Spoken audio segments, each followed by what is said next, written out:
안녕하세요. 십수년의 세월을 원망에 휩싸여 살았던 50대 여자입니다. 저를 원망으로 점철된 세월 속으로 내몰았던 건 다름 아닌 전 시모였어요. 제 인생을 망가뜨린 그 사람을 죽을 때까지 절대로 용서하지 않겠다고 다짐 또 다짐했었죠. 저는 그렇게 제 인생에 강렬한 발자국을 남긴 전 시모에 관한 긴 사연을 허심탄회하게 이곳에 이야기해보려고 합니다. 저는 비교적 가난한 집 딸이에요. 시골에서 남의 땅을 작게 빌려 쌀농사를 짓던 부모님 아래에서 나고 자랐죠. 하지만 풍족하지 않다고 해서 불행하게 자라진 않았습니다. 부모님은 가진 것 안에서 만족하며 살아가는 소박한 분들이셨고, 오빠, 저, 그리고 남동생 또한 소소함 속에서 행복을 찾아가며 살았거든요. 지방대를 졸업한 후 서울로 상경한 저는 작은 소기업에 입사했습니다. 그리고 나이 29에 지인의 소개로 만난 3살 많은 남편과 결혼을 하게 되었죠. 남편은 대기업에 다녔고 시댁은 서울 노른자 땅에 4층짜리 건물도 갖고 있던 부잣집이었어요. 직업도 집안도 남편에 비해 기울어 괜히 기가 죽어있던 제게 시부는 이렇게 말씀하시더군요. 농사일이라는 게 보통 힘든 일이 아닌데 농사 지으시며 자식 셋을 모두 건사하셨다니 네 부모님께선 존경스러운 분들이구나. 연진이 너도 한 곳에서 무려 4년이나 일했다지? 요즘 애들 한 곳에 진득하게 붙어있질 않은데 부모님을 닮아서 참 끈기 있는 성격을 가졌구나. 장하다. 우리 집안에 시집 오게 된 걸 환영한다. 임대업을 하며 자수성가를 하셨던 시부는 굉장히 따뜻한 분이었어요. 시부께선 감사하게도 제게 몸만 오라고 말씀하시며 서울의 아파트와 혼수까지 전부 마련해 주셨죠.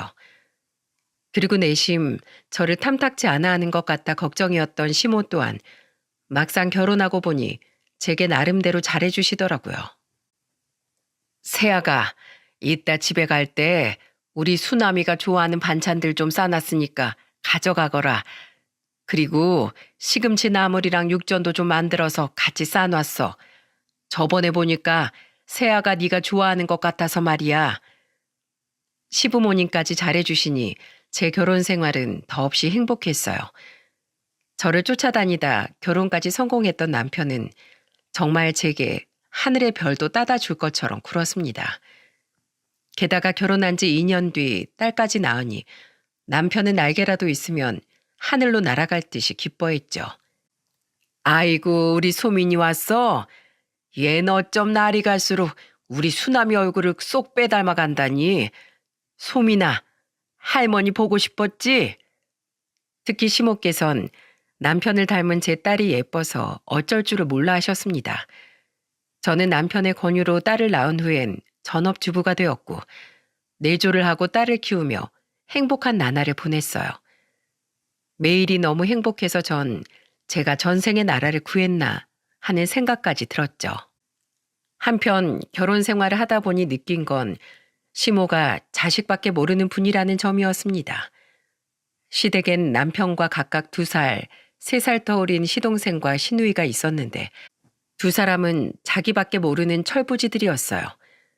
시동생은 틈만 나면 사업을 한다며 시댁에 손을 벌렸다가 말아먹고도 미안한 줄도 모르고 계속해서 돈을 요구하던 철면피였고 시누이는 그런 시동생보다 한 푼이라도 자기가 덜 받을까 싶어 악착같이 시동생과 똑같이 받아내려 애쓰던 욕심쟁이였죠. 그리고 2사람을 그렇게 키운 사람이 다름 아닌 시모더군요. 시모는 자식들 말이라면 바다에 뛰어들어 진주라도 직접 캐올 만큼 자식 바보인 분이었습니다. 맨날 돈 해달라, 자기들 여행 가게 애들 좀 봐달라, 반찬 해달라, 뭐 해달라 요구할 줄밖에 모르던 시동생과 시누이의 말에 화를 내긴커녕 다 큰 자식들이 징징거리는 게 귀엽다며 웃는 분이셨거든요. 당신 적당히 해. 다 커서 자기들 가정까지 꾸렸으면 저들 알아서 살아갈 줄도 알아야지. 맨날 이거 해달라 저거 해달라. 아주 몸만 큰 어린애들이 따로 없잖아. 당신이 계속 쟤들 말을 들어주니까 쟤네가 영 철이 더 안 드는 거 아니야. 죽을 때 있는 돈 전부 다 싸갈 거요. 부모가 돼서 자식들이 해달라는 거 다 해줄 만한 여유가 있다는 것 자체가 복이에요. 해달라는 거 일일이 다 들어주는 게 자식들 망치는 길임을 왜 몰라? 그런 시모를 막아서던 사람이 바로 시부였습니다. 시부는 시모가 자식들을 망치고 있다며 타박을 하곤 하셨어요. 시부의 반대에 부딪힐 때마다 시모는 속상해하셨는데 그런 시모를 위로해 주던 사람은 가족 중 남편이 유일했죠. 엄마, 너무 속상해하지 마세요. 우리 기분 전환도 할 겸 오랜만에 둘이 영화나 보러 갈까요? 시모는 그런 제 남편을 자식들 중 가장 아끼고 예뻐했습니다. 남편 또한 시부보다는 시모를 더 좋아했다 보니 두 사람은 자연스럽게 쿵짝이 잘 맞았어요. 남편은 마치 딸처럼 시모와 아주 사소한 이야기까지 시시콜콜 나누길 좋아했죠. 어쨌든 시동생과 시누이가 개차반이긴 해도 그들이 제 가정에 크게 영향을 끼치진 않았기에 제 결혼 생활은 순탄하게 흘러갔어요.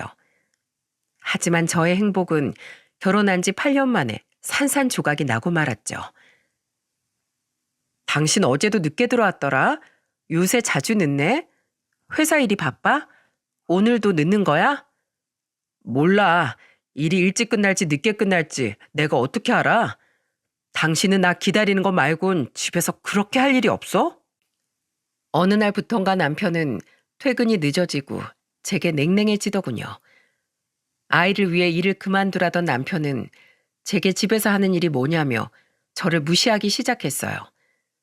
저는 남편이 요새 일이 힘들어서 예민해졌나 싶어 꾹 참았는데 날이 갈수록 심해지는 남편의 말에 그날은 저도 화를 참을 수가 없더라고요. 그래서 전 처음으로 남편에게 따져 물었죠. 왜 말을 그렇게 해? 남편 귀가가 늦어지니까 당연히 이 정도는 아내로서 물어볼 수 있는 거 아니야? 당신 요새 대체 나한테 왜 그래? 그냥 당신 보면 한심하니까 그렇지. 요샌 직장 다니면서 애 키우고 집안일까지 잘하는 여자가 세고 셌다는데 당신은 집에 들어앉아서 살림하고 애만 보면서 편하게 살잖아. 그렇다고 당신이 집안이 좋아 돈이 많아? 에이, 예전에 내가 눈이 삐었지. 내 팔자 내가 꼰 걸 누굴 탓하겠어? 남편은 신경질을 내며 현관문을 쾅 닫곤 나가버리더군요.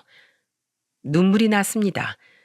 싸움 한 번 안 하고 사이좋던 우리가 요새 들어 왜 이렇게 된 건지 다정했던 남편은 대체 어디로 가버린 건가 싶었죠. 그날 이후 우리 사이는 급속도로 냉랭해져 갔습니다. 제가 화해하고 싶다는 뉘앙스를 내비쳐도 남편은 저를 무시할 뿐이었어요. 우린 어린 딸이 눈치를 볼까봐 딸 앞에서만 아무렇지도 않게 행동할 뿐 이미 부부 사이는 틀어질 대로 틀어져 있었죠. 그렇게 속상한 나날을 보내던 어느 날 갑자기 시모가 절 찾아왔더군요. 남편도 출근하고 딸도 유치원에 간 시간이라 저는 혼자서 시모를 맞이했어요. 안 그래도 남편과의 문제를 남편과 제일 친한 시모에게 상의해볼까 고민하던 찰나였기에 저는 시모의 방문이 반가웠습니다. 하지만 왜인지 굳은 표정을 유지하던 시모는 제게 뜬금없이 충격 발언을 던지더라고요. 예, 어머마. 너 우리 수남이랑 요새 사이가 안 좋다며? 아, 애아빠한테 들으셨어요? 맞아요, 어머님. 안 그래도 그 일로 마침 어머님과 상의해보고 싶었어요. 대체 애아빠가 요 몇 달 새 왜 저러는지 이유를 모르겠어요. 어떻게든 애아빠랑 잘 풀어보고 싶은데 쉽지가 않네요. 그럴 것 없다. 내 생각엔 너랑 수남이는 그냥 이혼하고 갈라서는 게 나을 것 같아. 네? 갑자기 이혼이라니 그게 무슨 말씀이세요? 설마 애아빠가 어머님한테 저랑 이혼하고 싶다고 말하던가요? 황당했어요. 남편의 입에서도 아니고 뜬금없이 시모의 입에서 이혼이라는 단어가 나왔으니 말입니다. 제가 당황하며 묻자 시모는 냉정한 표정으로 저를 바라보며 얘기하더군요. 그래, 내 아들이 너랑 살기 싫다더라. 정말 남편이 어머님한테 그런 말을 했다고요? 대체 왜, 이유가 뭐라는데요? 남녀 사이의 마음이 변하는데 이유가 어디 있겠어? 그냥 네가 지겨워졌다더라. 네가 밥 먹는 모습도 꼴도 보기 싫대. 자기 눈앞에 네가 보이는 것 자체가 짜증난다더라. 그런데 차마 너한테 미안해서 말을 못하겠다길래 내가 너한테 직접 이렇게 말해주러 온 거다. 정말 애아빠가 어머님한테 그렇게 말했다고요? 그럼 어머님이라도 애아빠를 혼내셨어야죠. 우리가 소꿉놀이처럼 결혼한 것도 아니고 엄연히 우리 사이엔 애가 있는데 그렇게 책임감 없는 소리를 하는 걸 그냥 두시다 못해 거두셨단 말이에요? 어떻게 어머님이 저한테 이러실 수가 있어요? 너무 충격적인 시모의 말에 눈물이 차올랐습니다. 변해버린 남편도 갑자기 제게 냉정해진 시모도 낯설고 무서웠어요. 하지만 시모는 제가 눈가를 붉히건 말건 신경 쓰지 않고 건조한 말투로 말을 잇더군요. 그렇다고 내 아들을 평생 불행하게 살게 할 수는 없는 일 아니니 일이 이왕 이렇게 된 거 그냥 깔끔하게 갈라서라. 마음 떠난 남편 붙들고 사는 거 너한테도 못할 짓이야. 사실 난 처음부터 네가 마음에 별로 안 들었다. 우리 아들이 너무 아까웠으니까.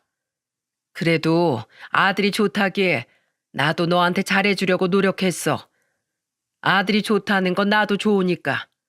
그런데 아니나 다를까 수남이 걔도 자기 눈에 잠깐 콩깍지가 쓰였었다는 걸 깨달은 게지. 아무튼 수남이도 나도 너에게 미안한 마음이 드는 건 사실이다. 그러니 우리가 재산 분할은 잘해줄 테니까 큰 잡음 만들지 말고 이쯤에서 남남이 되자꾸나. 소민이도 우리가 맡아서 키우마. 경제적 여건이나 뭐로 보나 우리가 데려가는 것이 훨씬 낫잖니. 뜬금없이 오셔서 이혼 한 해 만에 하시더니 이젠 제 딸까지 저한테서 뺏어가시겠다고요? 저한테 너무 잔인하신 거 아니에요?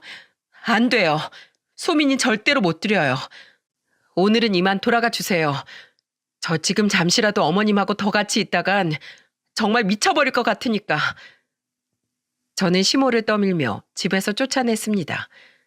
시모는 별다른 저항 없이 집에서 나가며 제게 한마디를 남겼죠.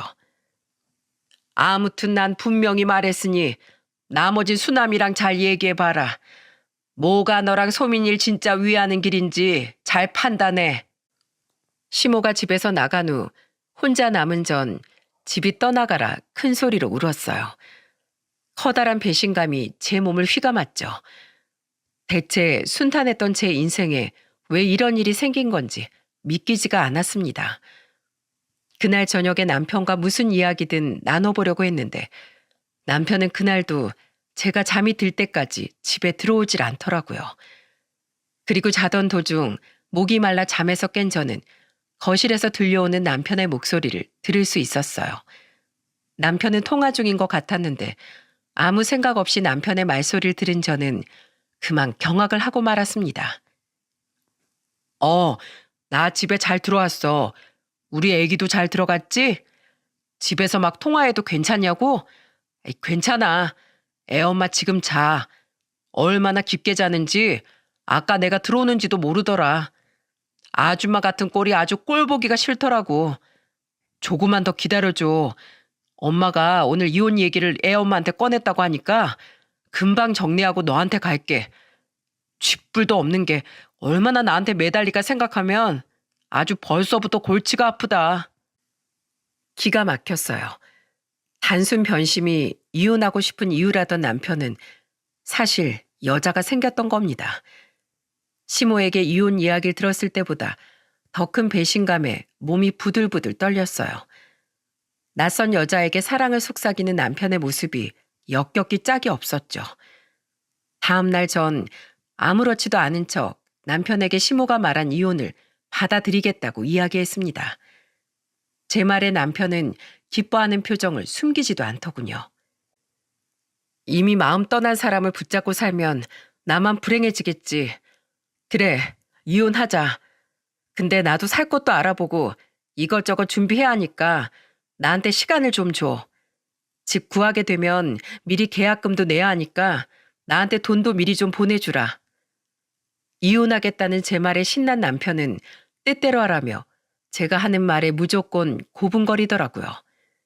저는 속으로 이를 가며 남편이 보낸 돈을 받았죠. 저는 곧장 그 돈으로 사람을 써서 남편의 뒷조사를 의뢰하고 변호사를 선임했습니다. 바람이 이혼 사유인 걸 안 이상 철저히 진실을 파헤쳐서 제대로 한번 엿을 먹여주고 싶었거든요. 그렇게 알게 된 사건의 전말은 상상 이상으로 거대하고 추악하더군요. 우선 박수남 씨가 6개월째 바람을 피우고 있는 사실은 확인했고요. 여기 증거 사진들도 있습니다. 그런데 상간녀 쪽을 자세히 캐봤더니 이거 참 할 말이 없더군요. 그 여자를 박수남 씨한테 소개시켜준 사람이 바로 김현진 씨 시어머니예요. 뭐라고요? 제가 이를 의뢰했던 사람의 말을 들은 전 기함한 나머지 뒤로 넘어갈 뻔했습니다. 그 사람은 카페에서 몰래 녹음한 남편과 상간녀의 대화 내용을 제게 들려주었죠. 오빠, 진짜 이혼하는 거 맞지? 나 그럼 엄마한테 오빠랑 곧장 결혼 준비할 거라고 얘기한다. 진짜라니까. 얼른 장모님께도 말씀드려. 정말 장모님께 얼마나 죄송하고 감사한지 몰라. 아직 이혼도 안 한 날 사위로 받아주고 기다려주셔서. 아무리 우리 엄마 지인이라지만 그러기가 쉽지 않은데 말이야. 아무튼 애엄마한테 마음이 떠났다니까 곧장 널 나한테 소개시켜준 엄마 덕에 나한테도 제2의 인생이 찾아왔어. 애 엄마보다 집안도 훨씬 좋지 어리지. 예쁘기까지 한 널 내가 무슨 복이 있어서 이렇게 만나게 된 건지 모르겠다. 난 평생 엄마한테 감사하면서 살아갈 거야. 알고 보니 상간녀는 시모가 나가던 모임에서 만난 지인의 딸이더라고요. 원래부터 제가 성에 안 찼던 시모는 남편이 제게서 마음이 떴다고 하자 자기 마음에 쏙 드는 새 며느리감을 남편에게 붙여줬던 겁니다. 그 엄마의 그 아들이라더니 참으로 치졸하고 끔찍한 인간들이었죠. 그 길로 시모에게 달려가 따져 물으니 시모는 도리어 제게 뻔뻔하게 이렇게 말하더군요. 어떻게 멀쩡한 며느리를 놔두고 아들한테 새 여자를 소개시켜 줄 수가 있어요? 인간의 탈을 쓰고 어떻게 저한테 이렇게 잔인하게 굴 수가 있냐고요. 우리가 가족으로서 산 세월이 얼만데. 너도 참 지독하다. 그건 또 어떻게 알아냈니? 아무튼 어차피 너 이혼한다고 말했다며. 이혼하는 마당에 수남이한테 여자가 있으면 어떻고 없으면 어때? 그 일로 재산이라도 더 뜯어내려고? 가져가거라. 어차피 우리 집에 남아 도는 게 돈이니까. 분해서 미쳐버릴 것 같았습니다. 오히려 사실이 들통나자 시모는 속이 시원해 보이기까지 하더라고요. 그런데 그때 뒤에서 부르릉이 들려오더군요. 이혼이 뭐가 어째? 그 사람은 바로 외출했다가 들어오던 시부였습니다. 시부는 이혼에 대한 이야기 자체를 모르고 있더라고요. 시부를 본 시모는 그제야 당황하기 시작하더군요. 아버님. 저는 펑펑 울면서 자초지종을 털어놨고 사건의 전말을 들은 시부는 크게 분노하기 시작했어요. 이 때려 죽여도 시원찮을 인간들이? 여보, 난 그냥 우리 수남일 위해서 그런 거예요. 그놈의 자식을 위해서. 정작 애들을 망치고 있는 건 바로 당신이라고 내가 몇 번이나 말했어. 그렇게 애들을 잘못 키우더니 결국 애를 이 지경까지 망쳐놔.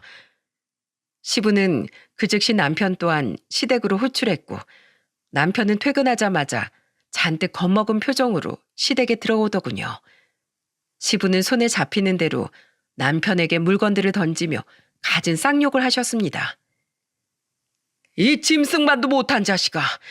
감히 네 애를 낳은 조강지철 버리고 바람을 피워? 그냥 나가 죽어라. 내가 너 때문에 창피해서 살 수가 없다. 시부는 기억 후 제 앞에 시모와 남편의 무릎을 꿇리셨습니다.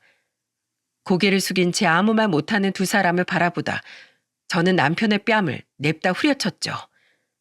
제 행동에 시모는 시부의 눈치를 보며 나지막이 이를 갈더군요. 그러거나 말거나 저는 남편을 향해 싸늘히 말했습니다.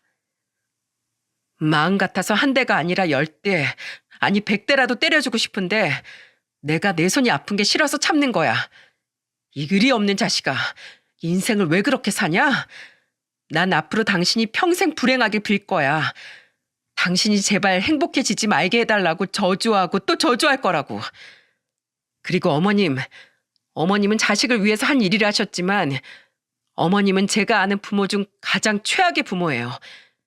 똥인지 된장인지 구분도 못하는 저 인간이 나중에 어머님한테 효도할 것 같은가요?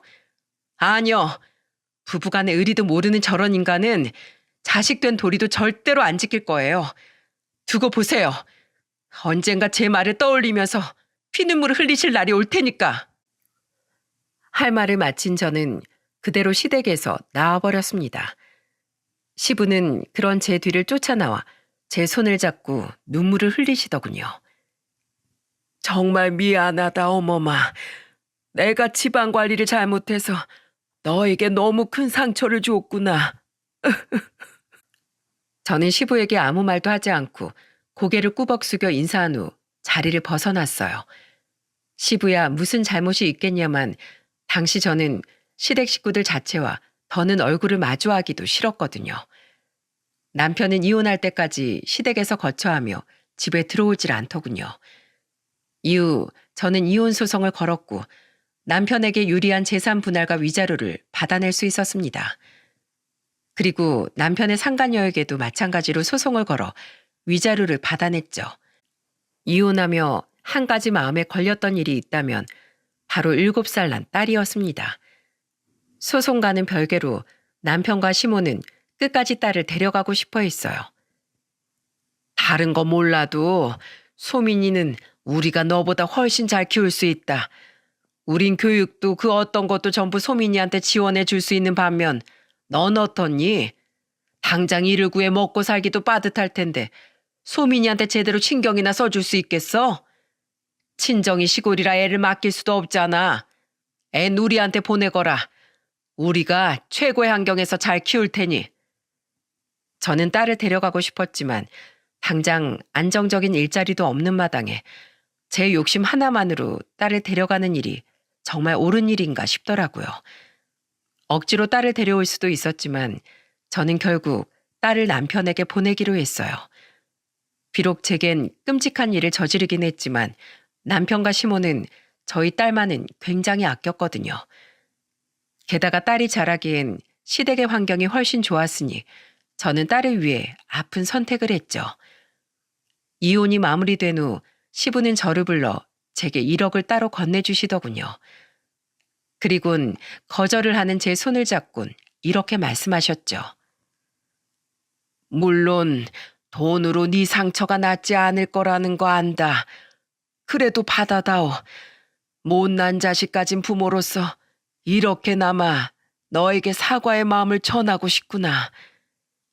이후 저는 서울의 다른 동네에 작은 전셋집을 구해 살기 시작했습니다. 경력이 단절된 지 오래되어 사무직 일을 구하는 것이 쉽지 않아 저는 대형 마트의 캐셔 일을 구하게 되었어요. 그리고 저는 미리 전 남편과 합의하에 한 달에 2번씩 딸과 만남을 가질 수 있었죠. 나 지금 할머니 할아버지 집에 살아 엄마. 아빠는 새로 결혼한 아줌마랑 따로 나가 살고 있어. 그 아줌마가 나랑 살기 싫다고 했대. 아빠는 가끔씩 혼자서 날 보러 와. 다행인지 불행인지 딸은 전 남편이 아닌 시부모와 함께 살고 있다더군요. 그래도 딸은 잘 지내는 것 같았습니다. 시부는 물론이거니와 자식이라면 끔찍이 여기던 시모 또한 저희 딸을 무척이나 애지중지하며 키우고 있더라고요.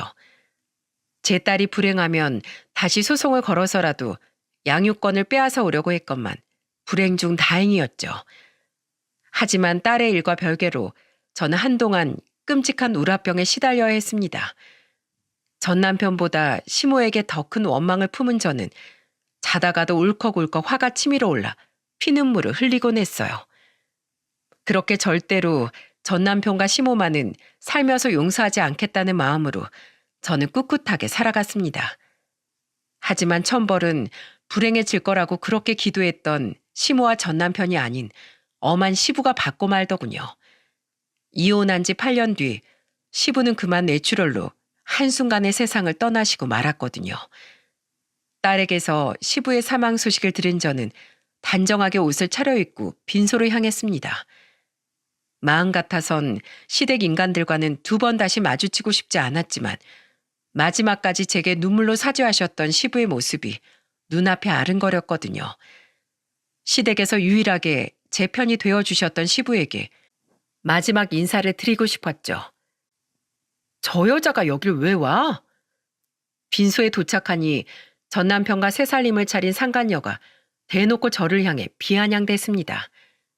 전 남편과 다른 시댁 식구들 또한 저를 마땅찮은 표정으로 훑어봤지만 유일하게 시모만이 제게 이렇게 말하더군요. 잊지 않고 이렇게 와줘서 고맙다. 제일 싫어할 거라고 생각했던 시모가 저렇게 나오니 얼떨떨 하더라고요. 하지만 여전히 시모를 원망하고 있었던 전 그런 시모에게 그저 목례를 한 후 조문을 마치고 장례식장을 빠져나왔죠. 세월은 또다시 빠르게 흘러갔습니다. 바쁘게 살다 보니 어느새 이혼을 한 지도 15년이라는 시간이 흘렀더군요. 홀로 남은 시모 아래에서 자란 제 딸은 나이 22에 어엿한 대학생이 되어 있었어요. 시모의 든든한 경제적 지원과 사랑을 받고 자란 제 딸은 다행히 전 남편과 그 형제들처럼이 아닌 아주 착한 아이로 자라주었죠. 다른 거 몰라도 제 딸을 보면 시모가 얼마나 제 딸을 사랑과 정성으로 키웠는지 느껴졌습니다. 나 고등학생 때부터 아빠는 거의 안 만나. 아빠 진짜 많이 변했어, 엄마. 완전 그 여자 치마폭에 쌓여서 자식이든 할머니한테든 신경도 하나 안 쓴다니까? 내가 말했지? 나 고등학교 졸업식에도 아빠 코빼기도 안 비쳤다고. 그 여자가 나 싫어하니까 그 여자 눈치 보느라 그런 거잖아. 아, 진짜 정 떨어져. 반면 전 남편은 딸에게 관심도 없이 사는 듯 하더군요. 저는 혹시 딸이 상처를 받진 않을까 걱정했지만 다행히도 딸은 신경도 쓰지 않는 듯 했죠. 그런데 그러던 어느 날 저희 집으로 상상도 못한 인물이 찾아왔습니다. 어머마, 잘 지냈니? 그 사람은 바로 전 시모였어요. 듣자 하니 저희 집 주소는 딸에게 물어본 것 같았는데 대체 이제 와서 이 사람이 날 왜 찾아왔나 싶었습니다. 어느새 70대 끝자락에 선 시모는 많이 야위고 늙었더군요. 그러거나 말거나 저는 시모에게 싸늘한 목소리로 물었죠. 여긴 왜 오셨어요? 잠시 망설이던 시모는 이내 제 앞에서 놀라운 행동을 보였습니다. 그 모습을 본 전 너무 놀라 입을 틀어막고 말았어요. 연진아, 내가 정말로 미안하다. 내가 너에게 죽을 죄를 지었다. 네 말이 다 맞았어. 난 지금 너에게 저질렀던 일로 인해 천벌을 받고 있다. 자식으로 인해서 불행해질 거란 네 말이 다 맞았던 거야. 이제 와서 너에게 사과란들 뭐가 달라지겠냐만. 그래도 죽기 전에 내게 꼭 사과를 하고 싶어서 이렇게 찾아왔다. 시모는 제 앞에 무릎을 꿇고 울며 용서를 빌더군요. 황당하고 어이가 없었어요. 이혼할 당시엔 그렇게 뻔뻔하게 나오며 제게 사과 한마디 안 터니 이제 와서 갑자기 왜 이러는지 알 수가 없었죠. 시모는 울며 긴 이야기를 털어놓기 시작했습니다. 그리고 시모의 입에서 나온 말은 제게 복잡 미묘한 감정을 불러일으켰어요.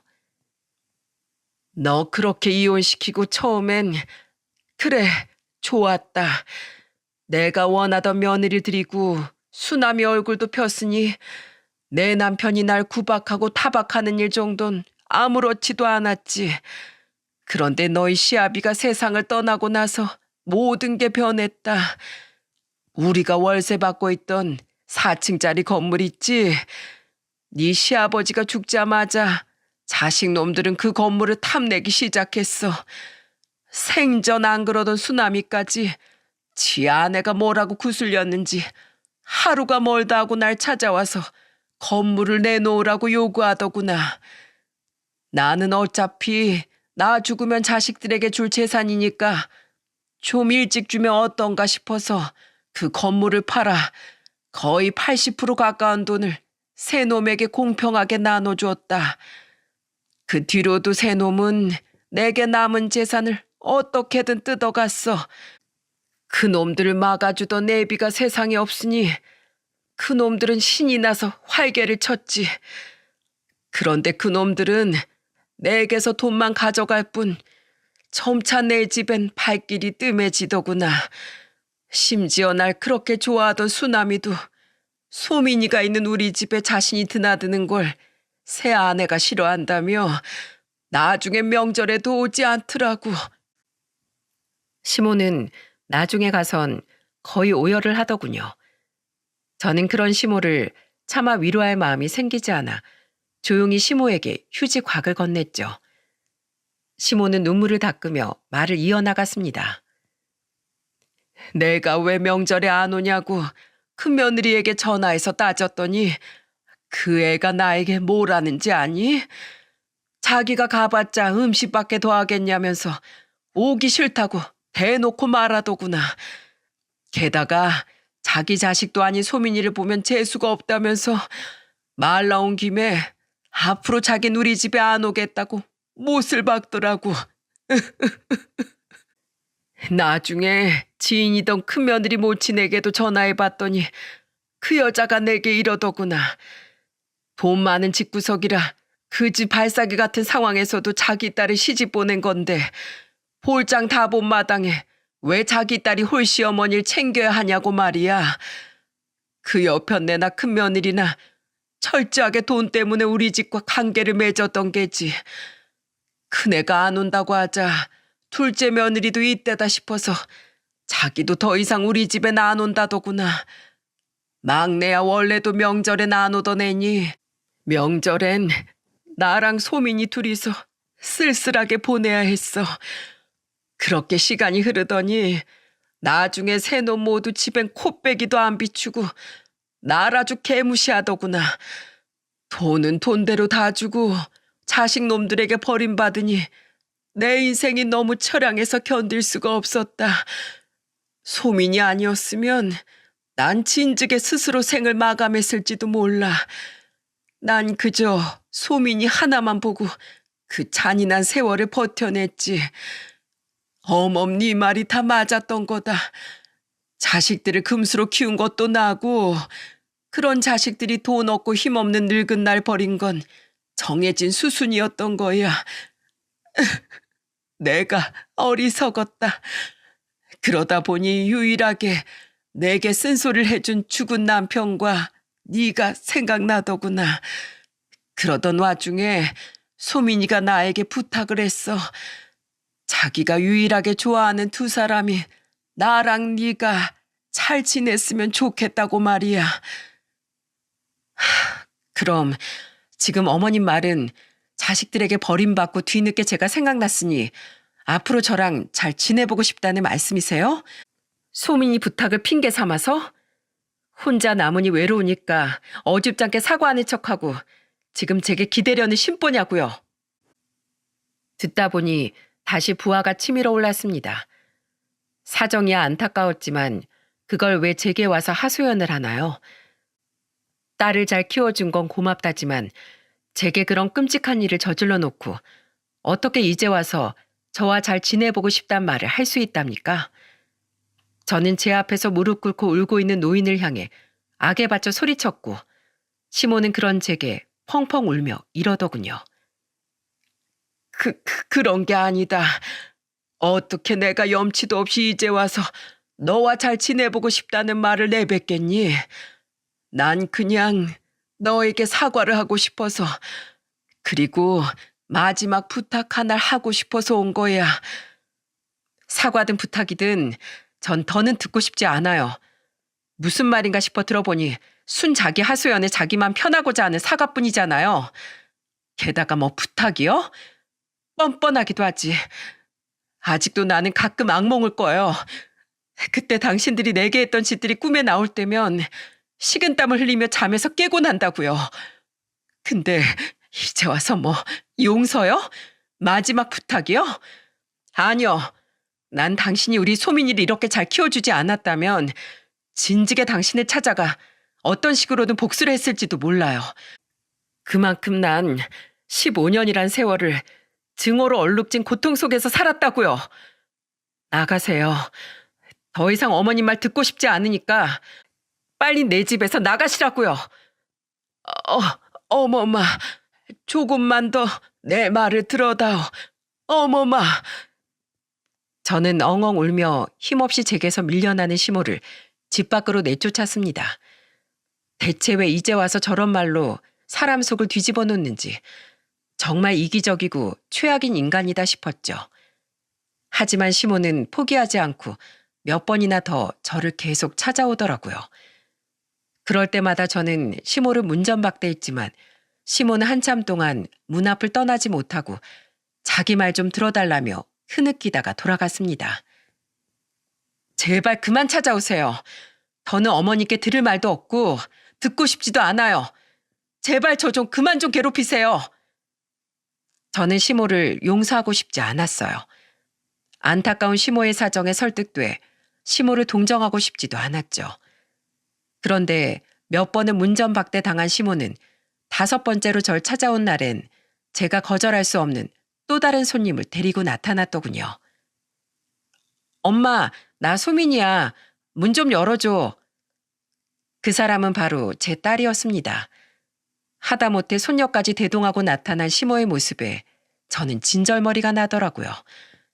그래도 딸을 계속해서 문 앞에 세워둘 수는 없었기에 전 하는 수 없이 문을 열고 딸과 시모를 집에 들일 수밖에 없었죠.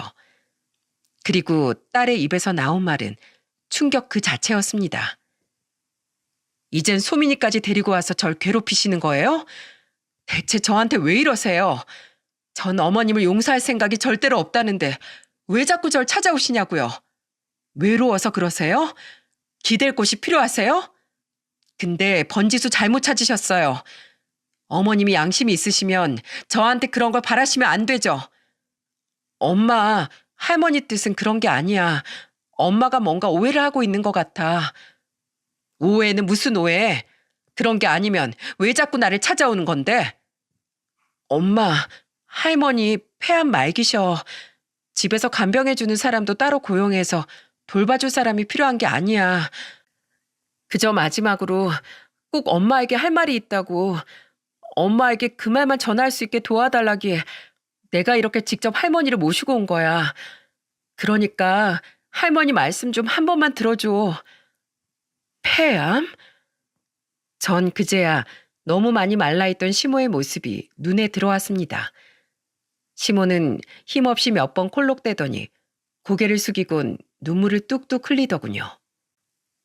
그래, 소민이 말이 맞다 어머마. 너무 말게 발견된 데다 난 나이도 많아서 수술이나 항암 치료를 권하지도 않는다더구나. 그래서 지금은 병원에서 약만 타다가 집에서 요양하며 죽을 날만 기다리고 있다. 그래서 더 늦기 전에 네게 사과를 하고 싶었던 거란다. 그럼 그 마지막 부탁이라는 게 대체 뭔데요?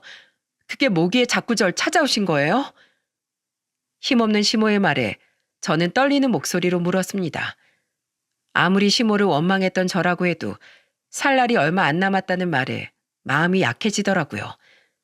시모는 그런 제게 생각지도 못한 말을 내뱉더군요. 자식 놈들은 내게서 돈을 다 뜯어간 줄 알지만 사실 아니야. 나는 건물을 팔고 소민이에게 남겨줄 20%에 8억 가까이 되는 돈을 숨겨놨었다. 행여 소민이에게 먼저 그 돈을 증여하면 그놈들이 하이에나처럼 달려들까봐 여태 소민이에게 넘겨주지도 못했어. 근데 이젠 내가 살 날이 얼마 안 남았으니 소민이에게 그 돈을 물려줄 때가 된 것 같구나. 하지만 난 여전히 걱정이야. 그걸 알고 그놈들이 소민이를 괴롭힐까 봐서 말이야. 그러니 어머마, 부디 네가 소민이를 좀 곁에서 지켜다오. 아무리 어른이 됐다지만 소민이는 아직 대학생이야. 많이 어려. 그러니 어른인 네가 옆에서 법적으로든 뭐든 소민이와 그 돈을 지켜줘. 그리고 그 돈으로 이제라도 소민이와 어멈 너희 둘이 함께 잘 살았으면 좋겠다. 이게 염치 없지만 너에게 남기는 내 마지막 부탁이야. 마지막까지 이런 못난 부탁이 나는 시엠이라 너무 미안하구나. 말을 마친 시몬은 두 손으로 얼굴을 감싸고 흐느끼더군요. 당황스러웠어요. 시몬은 자신이 아닌 손녀를 위해서 수많은 원망을 들으면서도 계속해서 절 찾아왔던 겁니다. 딸은 눈물을 글썽이며 제 손을 잡고 간곡하게 말했죠. 엄마가 할머니를 원망하는 마음은 알지만 할머니는 이제 시간이 얼마 안 남았어. 그러니까 엄마가 딱 한 발만 물러나 주면 안 될까? 엄마한테 미운 사람일지 몰라도 나에겐 세상 그 누구보다 소중한 내 할머니니까 날 봐서라도 한 번만, 어? 내 돈 지켜달라는 말이 아니야. 난 그냥 할머니가 마지막까지 마음 편하실 수 있도록 엄마가 할머니를 조금만 용서해 줬으면 좋겠어. 말뿐이라도 말이야. 딸의 말에 제 마음이 복잡해졌습니다. 두 사람이 돌아간 뒤 저는 고민에 빠졌어요. 살 날이 얼마 안 남은 시모를 이대로 미워하는 게 맞는 건지, 제 딸을 위해 오랜 시간 헌신한 시모에게 마지막 온정을 베푸는 게 맞는 건지 말입니다. 꼬박 3일을 고민하던 전 결국 결심을 하고 딸에게 전화를 걸었어요. 그리곤 딸과 함께 시댁으로 찾아갔습니다. 어머마, 와줬구나. 용서해드리려고 온 거 아니에요. 그냥 그래도 제 딸을 이렇게 잘 키워주셔서 감사하다는 말씀 정도는 드려야 할 것 같아서요. 뭐 밥은 드셨어요? 안 드셨으면 제가 좀 차려드리고요. 저는 폐암에 좋다고 들은 음식들을 식탁에 내려놓으며 퉁명스럽게 말했어요. 그런 제 말에 시모는 눈시울을 붉히곤 환하게 웃으며 이렇게 말씀하시더라고요. 안 먹었다. 안 먹었어. 내가 차려주마. 어디 어멈 너 좋아하는 시금치 사다가 나물 좀 무칠까? 육전도 해주랴? 사람이 끝까지 원망도 못하게 시모는 20여 년 전 제가 좋아하던 음식들을 아직도 기억하고 있더군요. 딸은 그런 우리를 보며 함께 눈가에 눈물이 고였죠. 이후 저는 몇 번 더 시모를 찾아갔습니다. 그때마다 우리 사이엔 어색한 공기가 흘렀지만 어떻게든 분위기를 풀어보려는 딸의 노력에 가끔은 웃음이 흘러나오기도 했어요. 그동안 시모와 자식들은 정말 코빼기도 비추지 않았는데 딸에게 들어보니 시모가 폐암이 걸렸다는 사실을 듣고도 그 어느 놈 하나 같이 병원에 가자고 말하는 인간이 없었다는군요. 그리고 시모는 다시 만난 지 4개월이 채 되지 않은 어느 날 급하게 이송된 병원에서 조용히 눈을 감았죠. 피부친 너랑 소민이를 생이별시키고 떨어져 살게 해서 정말 미안했다 어머마. 부디 앞으론 두 사람 떨어지지 말고 잘 살거라. 우리 소민이 잘 부탁한다. 이 생에서 너에게 다 못 갚은 죄값은 내가 다음 생에라도 꼭 갚겠다. 내게 큰 상처를 준 내 옆을 마지막까지 지켜줘서 정말 고마웠다. 나중에 집에서 발견된 시모의 짧은 편지를 읽고 얼마나 울었는지 모릅니다. 저를 그토록 괴롭게 했던 시모의 마지막을 다른 자식들도 아닌 제가 그토록 슬퍼했다는 사실이 참으로 아이러니했죠. 시모의 마지막을 지켰던 건 저와 딸이었습니다.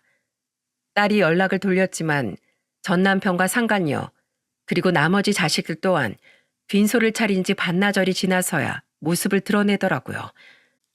저는 전 남편과 그 동생들 그리고 상간녀의 따가운 시선을 무시한 채 장례를 치르는 내내 딸의 곁을 지켰어요. 시모도 없는 마당에 그놈들 사이에서 제 딸이 너무 외로울까봐 말이죠. 시모는 자신의 말처럼 8억 상당의 재산을 소민이 앞으로 남겼습니다.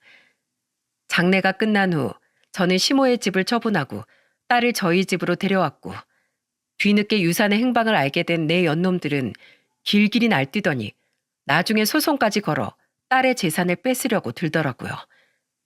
하지만 법적인 부분엔 전혀 문제가 없던 터라 그들은 결국 단 한 푼도 뺏어가지 못했습니다. 변호사를 선임해 맞서 싸운 우리가 승소한 마지막 재판날, 저는 법원에서 나오던 전 남편에게 일침을 날렸어요. 한심하다 한심해. 여자의 눈이 멀어서 자기를 그렇게 아껴주던 엄마 내팽개치고 자식 돈까지 뜯어가려는 꼴이라니. 너랑 이혼할 때 네 엄마한테 했던 말 내가 너한테도 똑같이 해줄게. 돈 보고 결혼한 그 여자가 언제까지 네 곁을 지켜줄 것 같아? 돈 떨어지고 네가 아프면 그 여잔 누구보다 먼저 널 내다버릴걸? 근데 그때 가서 아빠랍시고 우리 딸 찾아왔다간 넌 내 손에 먼저 저 세상으로 갈 줄 알아. 알았어? 아빠, 난 괜찮지만 적어도 평생 할머니한테 미안해하면서 사세요. 난 적어도 아빠 같은 어른은 안 될 거예요. 아빠는 제가 아는 어른 중에서 제일 최악인 사람이에요. 저를 노려보던 남편은 딸의 말에 아무 말도 못하고 그 자리에 얼어붙더군요. 저런 놈도 부모라고 자식이 자신에게 최악이라는 말까지 하니 나름대로 충격을 받은 모양이더라고요. 그런다고 딸의 재산까지 뺏으려 한 놈이 정신을 차릴진 모르겠지만 언젠가 정신이 든다면 꼭 평생을 후회하며 살아가길 바랄 뿐입니다. 이후 저희 부모님께 오랜만에 외손녀를 보여드리니 연로하신 저희 부모님께선 눈물을 흘리며 좋아하셨어요. 오빠 남동생은 조카에게 그동안 못 준 용돈을 몰아줘야겠다며 제 딸에게 꽤나 큰 금액을 건네더라고요. 옷도 사입고 친구들과 맛있는 것도 사 먹으라며 말이죠. 친가에서와는 다르게 자신을 환대해주는 외가 친척들의 분위기에 딸은 수줍어하면서도 굉장히 기뻐했죠. 저는 딸이 시모에게서 받은 재산을 한 푼도 욕심내지 않고 제가 번 돈으로 딸과 생계를 꾸리고 있습니다. 딸은 저와 그 돈을 나누고 싶어 했지만 저는 나중에 결혼할 때나 보태쓰라며 딸을 만류했어요. 딸은 지금 대학교 4학년이 되어 마지막 학기를 보내고 있답니다. 딸은 그날 이후 자기 아빠와의 연락을 완전히 끊어버렸죠. 혹시라도 나중에 전 남편이 그 여자에게서 버림받고 찾아오면 어떨 것 같냐고 제가 묻자 딸은 이렇게 대답하더군요. 글쎄, 아빤 싫지만 그래도 뭐 돌봐주긴 하지 않을까? 내가 자식이어서가 아니라 평생 나를 사랑으로 키워준 할머니 자식이니까 할머니한테 은혜를 갚는다는 마음으로 말이야. 그래도 아빠한텐 단단히 한 소리 해줘야지. 사람 보는 눈이 그렇게 삐었으니 아빠 스스로 인생을 불행하게 만든 거라고. 그것도 아빠가 날 찾아왔을 때 얘기지만 아무튼 뭐 아빠가 언젠간 정말로 꼭 땅을 치고 후회하는 날이 왔으면 좋겠다. 딸의 곁에서 지켜보니 시모가 딸을 얼마나 착하고 똑똑한 아이로 키웠는지 여실히 느껴지더군요. 그래서 전 하늘에 계신 시모에게 마지막으로 짧은 편지를 전하고 싶어 이렇게 사연을 보내게 되었습니다. 어머님, 그곳에서 아버님은 만나셨어요? 그곳에선 더는 아프지 않고 잘 지내고 계시죠? 어머님, 생각해보니 제가 어머니께 이 말씀을 안 드렸더라고요. 어머님, 저 이미 어머님을 용서했어요. 물론 제가 겪었던 아픔을 잊을 순 없지만 어머님은 제게 세상에서 가장 소중한 저희 딸을 이토록 훌륭하게 키워주신 감사한 분이기도 하니까요. 어머님이 자식 중 유일하게 잘 키워내신 우리 딸 소민이 제가 끝까지 바르게 자랄 수 있도록 옆에서 잘 지켜낼게요. 그러니 더는 우리 소민이 걱정하지 마시고 그곳에서 편히 쉬세요. 다시 한번 우리 소민이를 이렇게 잘 키워주셔서 감사드려요. 저는 앞으로 저희 딸이 취직하는 모습과 결혼해서 가정을 꾸리는 모습까지 옆에서 지켜보며 15년간 못다한 엄마로서의 삶을 충실하게 살아가려고 합니다. 또한 제가 막상 원망을 내려놓고 살아보니 이전과는 다른 개운한 시선으로 삶을 바라보게 되더라고요. 그러니 저 같은 분들이 계시다면 여러분은 저처럼 긴 시간 동안 스스로를 괴롭게 만들지 말고 자신을 위해 원망을 내려놓고 행복을 찾아가셨으면 좋겠습니다. 과거의 일에 사로잡혀 앞으로의 인생까지 불행하게 만들 필요는 없으니까요. 그럼 많은 분들의 행복과 평온을 빌며 저는 이만 사연을 마치겠습니다. 감사합니다. 안녕하세요. 저는 아들, 딸 하나씩 둔 40대 엄마입니다. 애들 키울 때 정말 시간이 엄청 빠르게 지나갔는데, 그러는 사이 제 결혼 생활은 신경 쓸 게 너무 많았던 것 같아요. 오롯이 저랑 관련된 것만 신경 썼다면 좋을 테지만, 시댁과 관련된 인연 때문에 너무 힘들었어요. 요즘 여자들은 다 그런 걸 감안하고 산다지만, 그런 게 어딨나요? 다 자기 운명 바꿔가면서 사는 거죠. 이렇게 말하는 저도 지금에 오기까지는 참 쉽지 않았어요. 누군가의 도움을 받거나 어떤 계기가 있지 않았다면 완벽하게 끊기는 힘들었을 것 같은데요. 하여간 절 이렇게 스트레스 받게 하고 잠도 못 자게 만들었던 건 시댁 형님 둘, 큰형님과 둘째 형님 이 인간들이에요. 듣고 보면 웬만한 시누이나 시어머니가 하는 건 못지 않다고 생각이 되실 거예요. 특히 둘째 형님은 이상하게 결혼 초반부터 저를 있는 둥 없는 둥 무시하더라고요. 더 성질이 괄괄한 큰형님이 한번 주의를 줬는데도 말이에요. 동서, 막내 동서랑 인사 좀 해. 저렇게 인사하는데 왜 대꾸를 안 해줘? 이렇게 어깨로 툭 치니 그나마 절 보고 대강 인사하는 척을 하더라고요. 그러면서도 기분이 나빴던 건지 다시 큰형님한테 억울하다는 듯 말하더라고요. 형님, 저 동서랑 인사했어요. 인사했는데 동서가 못 본 것 같아요. 이렇게 말을 하기에 저는 눈이 완전 동그래져서 아니라는 식으로 말을 하려고 했거든요. 그런데 이런 제 반응을 제대로 보지도 않고 그냥 획 돌아서 가버리는 거예요. 시댁에서 이런 식으로 마주치니까 너무 불쾌하더라고요. 저는 여자들 사이에 있는 이런 미묘한 싸움 분위기를 무척 싫어하는 편이에요. 학교 다닐 때에도 꼭 저런 애들이 있었고, 제가 엄마 없이 자랄 때에도 그걸 갖고 무시하는 애들이 꼭 있었거든요. 상견례 때에도 양가 인사를 할 때 형님들과 아주버님들이 당연히 나왔으니 눈치를 챘겠지만 저희 집은 아빠만 나오셨거든요. 아빠가 저와 남동생을 데리고 같이 나오셨는데 그때 어쩔 수 없이 사정을 말하게 되었어요. 제가 아니라 아빠가 말이에요. 제가 젊었을 적에 일찍 집사람을 보냈어요. 그래서 혼자 남매들을 키우다 보니 여간 힘들었던 게 아니에요. 아무쪼록 우리 윤지 잘 부탁드립니다. 엄마 손 많이 안 거치고 자라서 부족한 게 많을 거예요.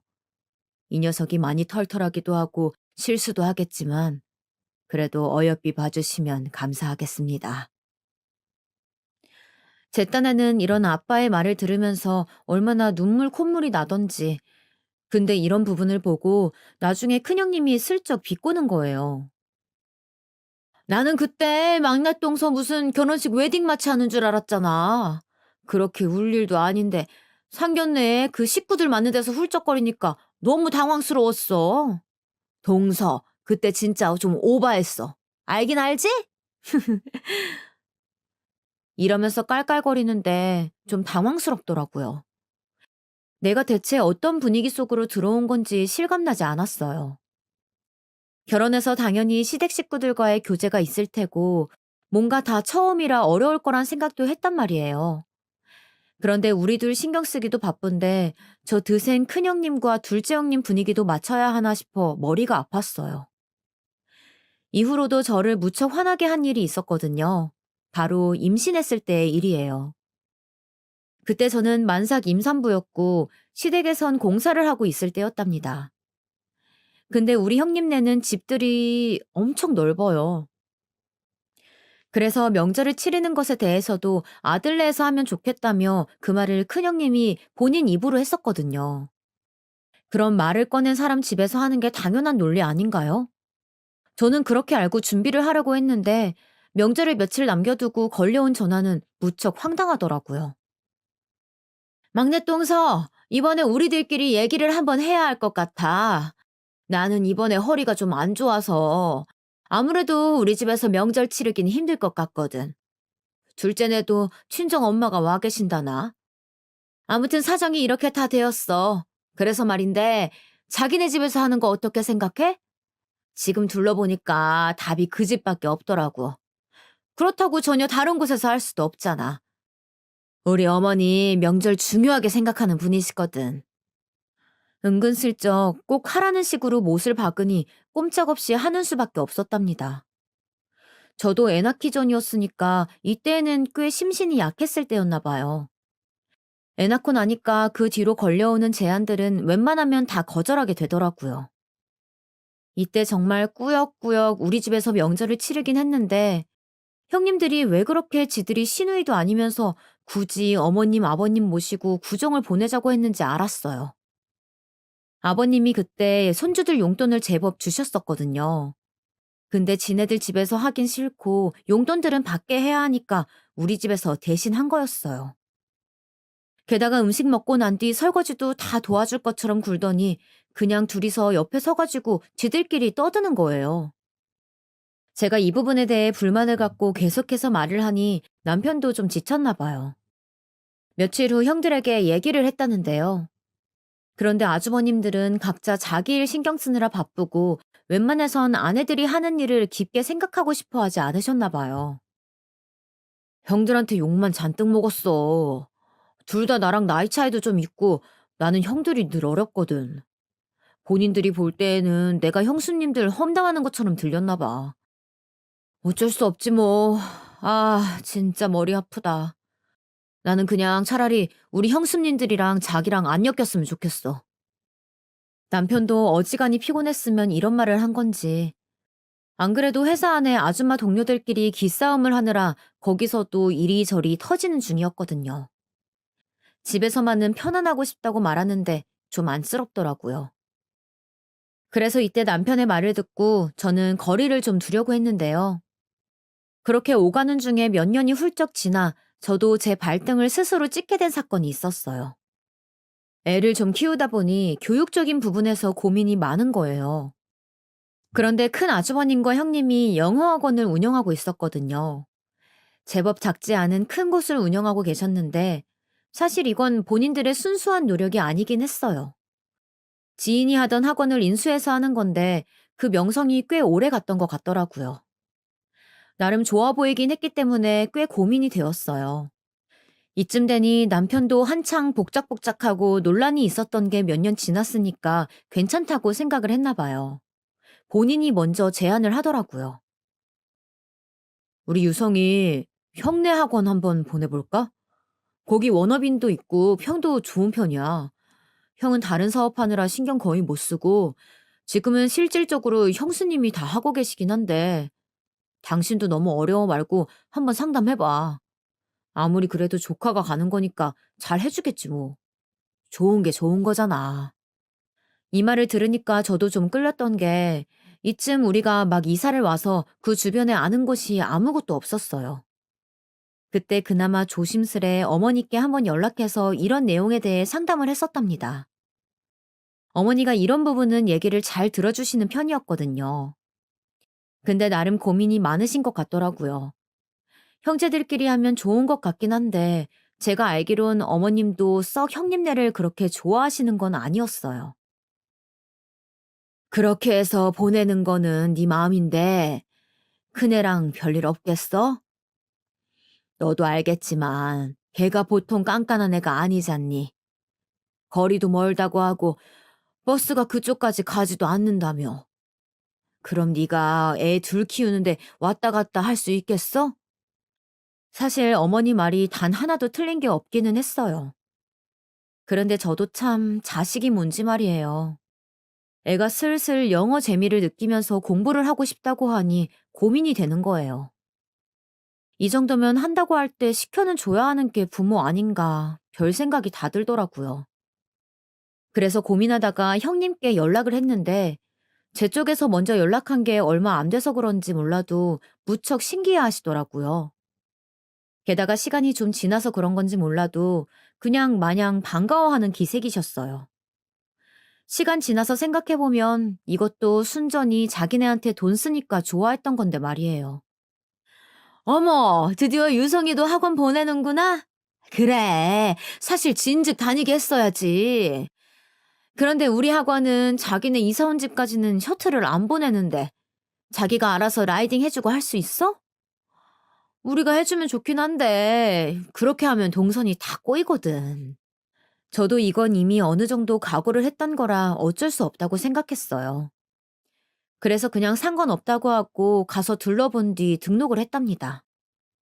처음에는 애도 재밌어하고 형님네 큰아들이 거기서 보조교사로 같이 일하고 있다 보니 좋아하는 눈치더라고요. 그리고 바로 학원비를 내려고 하는데 형님이 갑자기 막으시는 거예요. 이땐 순진하게 저도 이 말을 그냥 다 받아들였어요. 에이, 자기 뭐 하는 거야? 무슨 학원비야? 조카가 온 건데 이걸 돈을 받는 사람이 있어? 셔틀도 안 해주는데 우리 학원 보내니까 난 그냥 고맙지. 그러지 말고 동네방네 우리 학원 소문이나 좀 내줘. 그전 원장빨이 있어서 그럭저럭 운영은 되는데 그래도 우리끼리 좀 으쌰으쌰 해야 되거든. 유성이 또래 엄마들은 내가 홍보하기가 좀 힘드니까 자기가 힘 좀 써줘. 알았지? 이러면서 학원비를 한사코 안 받겠다며 막 손사래를 치는 거예요. 그러니 저도 처음엔 그냥 그런갑다 했는데 생각할수록 이러면 안 될 것 같은 거예요. 괜히 나중에 이랬다가 책 잡히고 싶진 않으니까요. 그 전에 제가 학습해온 바로는 우리 형님 성향을 너무 잘 아니까 말이에요. 그래서 저도 그냥 구태여 이때 비싼 전기포트에 커피 머신을 형님에게 선물해 드렸답니다. 남편도 제 말을 듣더니 그럭저럭 잘 대처했다고 했었고요. 그래, 당신이 잘했네. 아무리 형수님이 그냥 다니라지만 어떻게 그래. 얼마 선물이라도 해놔야 당신도 그렇고 다들 마음 편히 다니지. 근데 좀 보내보고 불편할 것 같으면 너무 무리하지는 마. 남편답지 않게 본인이 먼저 이렇게 말하면서 어느 정도 선을 긋더라고요. 저한테 내색은 안 하지만 형님들에 대한 오랜 데이터가 쌓여오는 동안 썩 좋은 기억은 아니었나 봐요. 잘 지내고 싶지만 그렇지 않으면 굳이 이어가지는 말라는 의미더군요. 저 또한 같은 마음으로 그렇게 행동을 하고 몇 달간 아이를 쭉 보냈었어요. 그런데 좀 시간이 가면서 아들이 이상한 소리를 하더라고요. 학원을 여기만 다닌 건 아니고 나와서 제 차를 타고 다시 수학학원까지 가는 동안 시간이 좀 걸리긴 했어요. 이동 중에 갑작스러운 말을 꺼내더군요. 엄마, 나 큰엄마네 학원 계속 다녀야 해? 언제까지 다녀야 되는 거야? 유민이 형이 자꾸 나보고 답답하다고 화났네. 운전 중에 저는 순간적으로 너무 놀랐어요. 제가 생각한 이상으로 너무 부정적인 반응이라 기겁할 듯 당황했어요. 그래도 교육은 확신할 거라고 생각했고 시댁 큰 조카가 가르치는 애들이 우리 애만 있는 게 아니었거든요. 그러니 좀 더 친근하게 해줄 거라고 생각했던 건 너무 안일했던 걸까요? 왜? 유민이 형이 뭐라고 했는데? 형이 뭐라고 화를 냈기에 그래? 그때 아들 입에서 나온 말을 듣고 순간적으로 머리에 별이 보이는 것 같더라고요. 더 웃긴 건 큰형님의 반응이었고요. 몰라. 나보고 돌대가리래. 이것도 못 알아듣는다고. 자기 스트레스 받는데 나보고 언제까지 다닐 거냐고 다른 학원 가래. 정말 순간적으로 너무 어질어질한 거예요. 일단은 마음을 가다듬고 서둘러 아들을 수학학원에 보낸 뒤 숨을 고르며 한참 생각을 했어요. 아무리 생각해봐도 이건 자초지종을 자세히 들어봐야 할 것 같은 거예요. 그만둘 때 그만둔다고 하더라도 그리고 계속 보낸다고 해도 영문은 알아야 하니까요. 적어도 어느 정도는 중간 입장에서 말을 해줄 거라고 생각했는데 전화를 받고 나니 너무 황당했어요. 아, 유성이가 그래? 우리 유민이가 그런 말을 했다고? 좀 놀랐나 보네. 그런데 말이야. 안 그래도 나도 자기한테 전화하려고 했었다. 근데 요 근래 이래저래 일이 막 자잘한 게 터지는 거야. 그래서 전화한다는 걸 깜빡했지 뭐야. 이렇게 너스레를 떨며 말하는데 어쩐지 예감이 좋지 않아서 전 그냥 침묵하고 있었어요. 이 정적이 뭔가 좀 평소 같지 않다고 여겼는지 형님은 얼른 이어서 답하더라고요. 안 그래도 우리 유민이가 유성이 기본이 너무 안 되어 있다고 힘들어 하더라. 자기도 알겠지만 우리 학원 워낙 평이 좋잖아. 기존 원장이 판을 잘 깔아두고 길을 잘 닦아놨단 말이야. 그래서 여기 보내는 애들 보면 부모들도 그렇고 꽤나 빵빵하고 학력도 어지간히 좋은 사람들이야. 그러니 애들도 여간 똑똑한 게 아니고 회전이 아주 팍팍 된단 말이지. 우리는 거기 맞춰서 커리큘럼을 짜둔 건데 유민이가 유성이 가르치는데 계속 엉뚱한 소리만 하더래. 이 모든 이야기를 형님 입장에서 들어보면 그게 맞을 수야 있겠지만 제 입장으로 들을 때에는 솔직히 기분 너무 나쁜 얘기 아닌가요? 그냥 대놓고 제 애를 너무 무시하듯이 말하는 것 같아서 도통 참기가 힘들더라고요. 형님, 그럼 유성이는 여기 오래 다니기가 힘들겠네요. 서로 스트레스 받아 하는 거면 안 하는 게 낫겠어요. 어렵게 입을 뗐고 이 안에는 일말에 제 불만도 약간은 들어가 있었어요. 형님은 그걸 진즉 눈치채고는 자기 아들 탓을 돌리고 싶진 않았던지 제깍 반격하는 거예요. 좀 적당히 했으면 저도 이렇게 화가 나지는 않았을 거예요. 참, 왜? 유성이는 정말 기초가 하나도 안 되어 있어. 어느 학원 가도 똑같을걸? 뭐, 자기가 그만두겠다고 하니까 그런 줄 알긴 하겠는데, 유성이처럼 하면 진짜 어딜 가든 말 듣는 건 똑같아. 유민이가 진짜 마음고생 심했어. 맨날 나보고 유성이 어쩌면 좋냐고 한숨 푹푹 쉬어대고 하더라고. 그러다 보니 저도 약간 감정이 안 좋아지면서 참아두었던 말들을 급기야 꺼내게 되었답니다. 그냥 좋게 좋게 그만두려고 했더니 왜 끝까지 물고 늘어지냔 말이에요. 그 얘긴 저도 듣긴 했어요. 유민이가 힘들어한다더라고요. 그런데 형님, 아무리 그래도 그렇지 친척 동생이라지만 돌대가리라는 말은 좀 아니지 않나요? 이 말에 형님도 움찔하더니 그러면서 막 둘러대는데 그 와중에도 자기 방어를 하겠답시고 또 우리를 공격하는 거예요. 아, 유성이가 그래? 우리 유민이가 그랬다고? 아유, 아이 참 동서. 얼마나 답답했으면 그랬겠어. 유성이야 유민이를 오죽 생각하니까 자기 동생 같으니까 그랬겠지. 얘는 지 동생한테도 그래. 답답하고 말 안 들어먹으면 그런다니까. 그건 너무 심각하게 듣지 말고 또 그런 거에만 집중해서 뭐라고 하면 안 되지. 동서 예전부터 예민하다고 생각했지만 이번에도 역시 그렇네. 사람 간에 섞이고 같이 뭔가를 하다 보면 늘 오해가 있더라고. 우리 유민이가 한 말 너무 깊게 듣고 그러지 마. 걔가 무슨 악의가 있겠어? 동생 잘 되라고 그런 거지. 유성이는 또 그걸 그대로 쪼르르 엄마한테 가서 일러 바친 거야? 그냥 넘어가면 될 걸 뭐하러 엄마한테 얘기한대? 이렇게 말을 하는데 이건 뭐 말을 이으면 이을수록 서로 난장판이 될 것 같더라고요. 그냥 다 됐고 저는 다 싫어져서 그만두겠다고 했어요. 형님, 그건 형님 말 맞다나 더 얘기 안 해도 될 것 같고요. 그러면 그냥 유성이는 오늘로 정리를 할게요. 학원 책도 얘는 늘 들고 다니니까 따로 가지러 갈 필요는 없을 거예요. 이대로 정리해 주세요.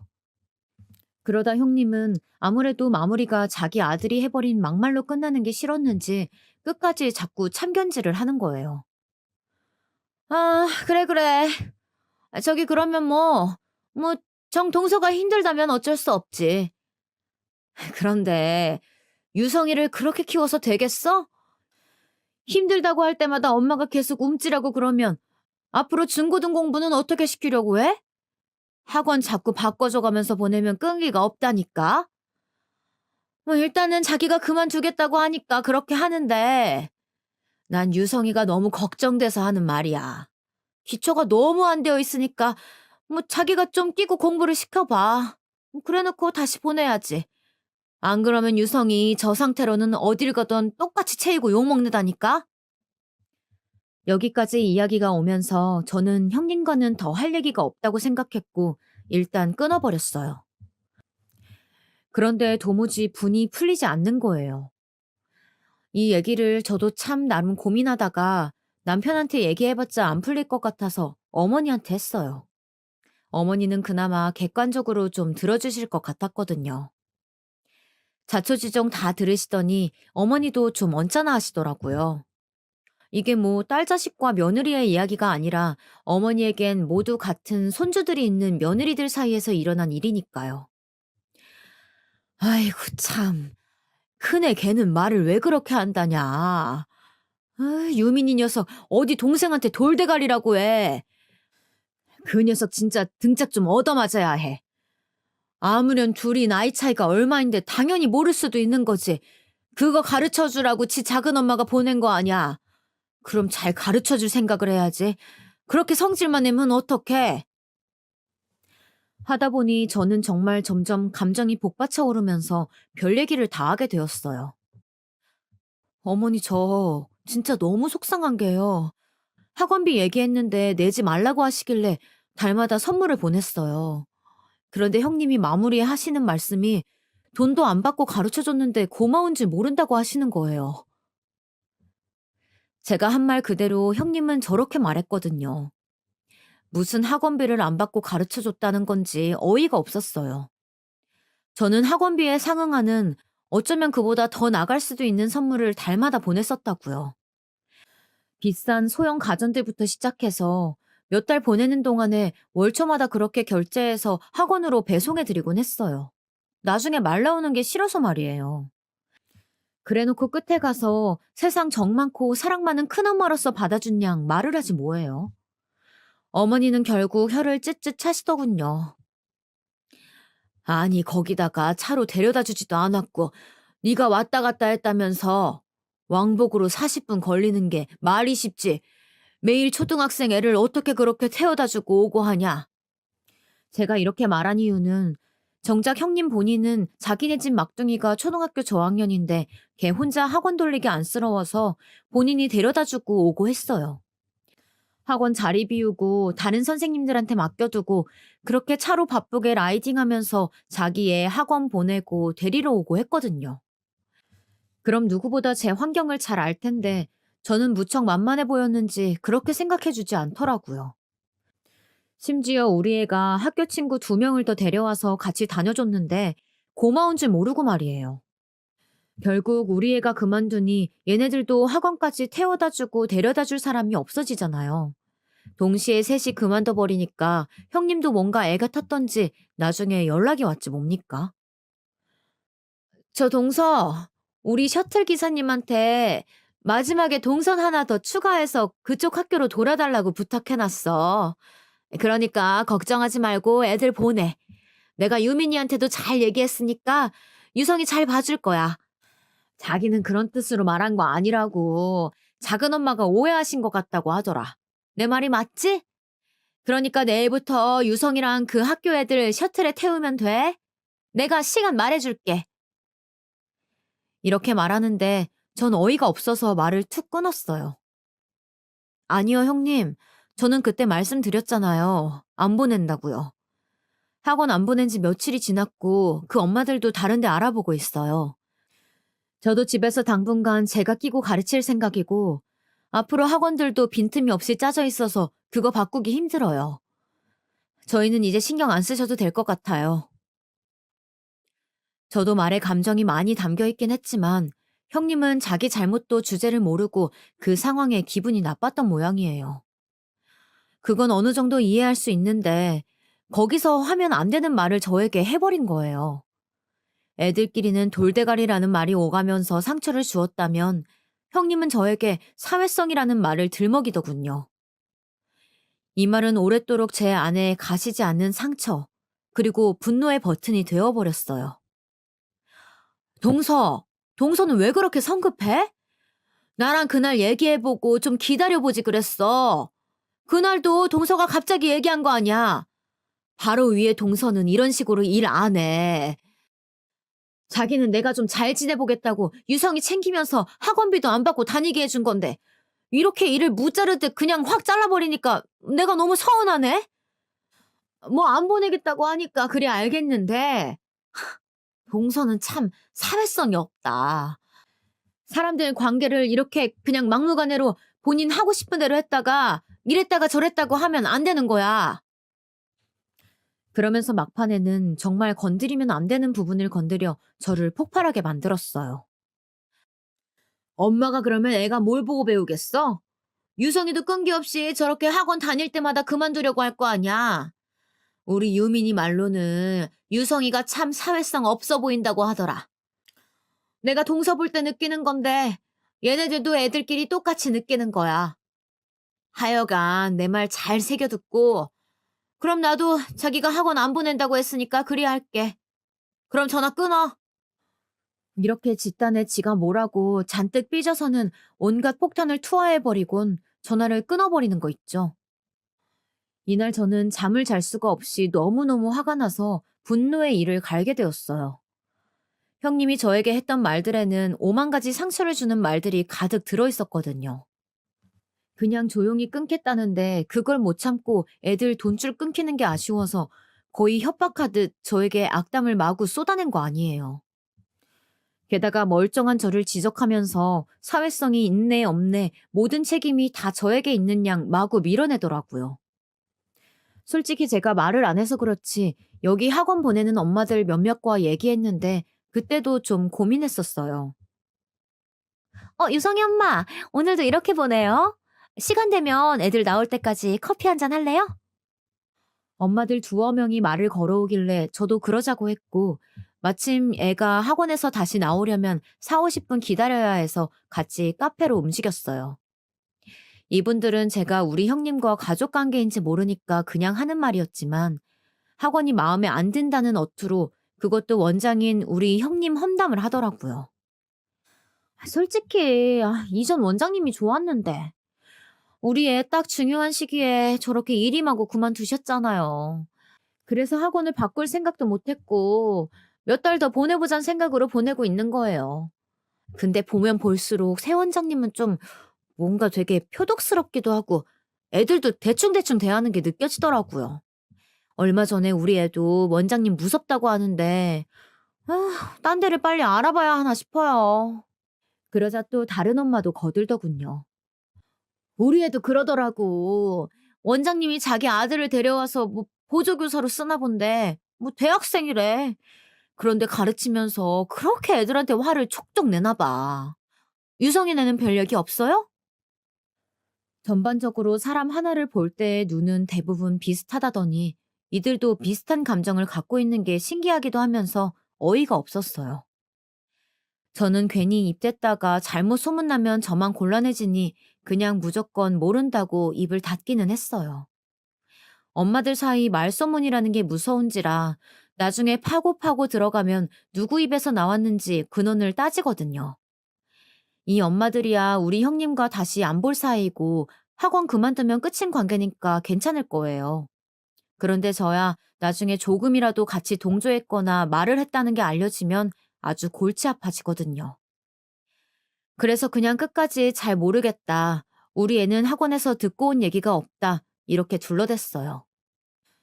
어찌됐든 그런 일도 있었는데 형님이 죽어라 재탄만 하면서 뒤집어 씌우는 모양새를 보니 제 속만 터져나가는 거예요. 그러니 어머니에게 일이 있는 족족 상담을 했고 어머니는 잘 그만뒀다고 하시더군요. 잘 그만뒀어. 그리고 내가 볼 때 큰애는 진짜 성격이 여러모로 보통 까탈스러운 게 아니야. 내가 뭐 큰애가 밉다던지 아니면 너네를 더 생각해서 하는 말은 아닌데 그냥 앞으로는 같이들 뭐 안 하는 게 좋겠다. 특히 애들끼리 걸린 건 더 하지 마. 이게 뭐냐? 무슨 강아지 싸움도 아니고 남이랑도 자식 걸린 싸움 하면 아주 피 터지는 거야. 그런데 니네는 가족들끼리 평생 볼 사이인데 애들 커가는 거 계속 봐야 하는데 그걸로 싸우면 진짜 피곤하다고. 그러니까 이제는 니들끼리 뭐 엮고 그러지 말고 그냥 명절 때 오며 가며 보며 인사들이나 하게 해.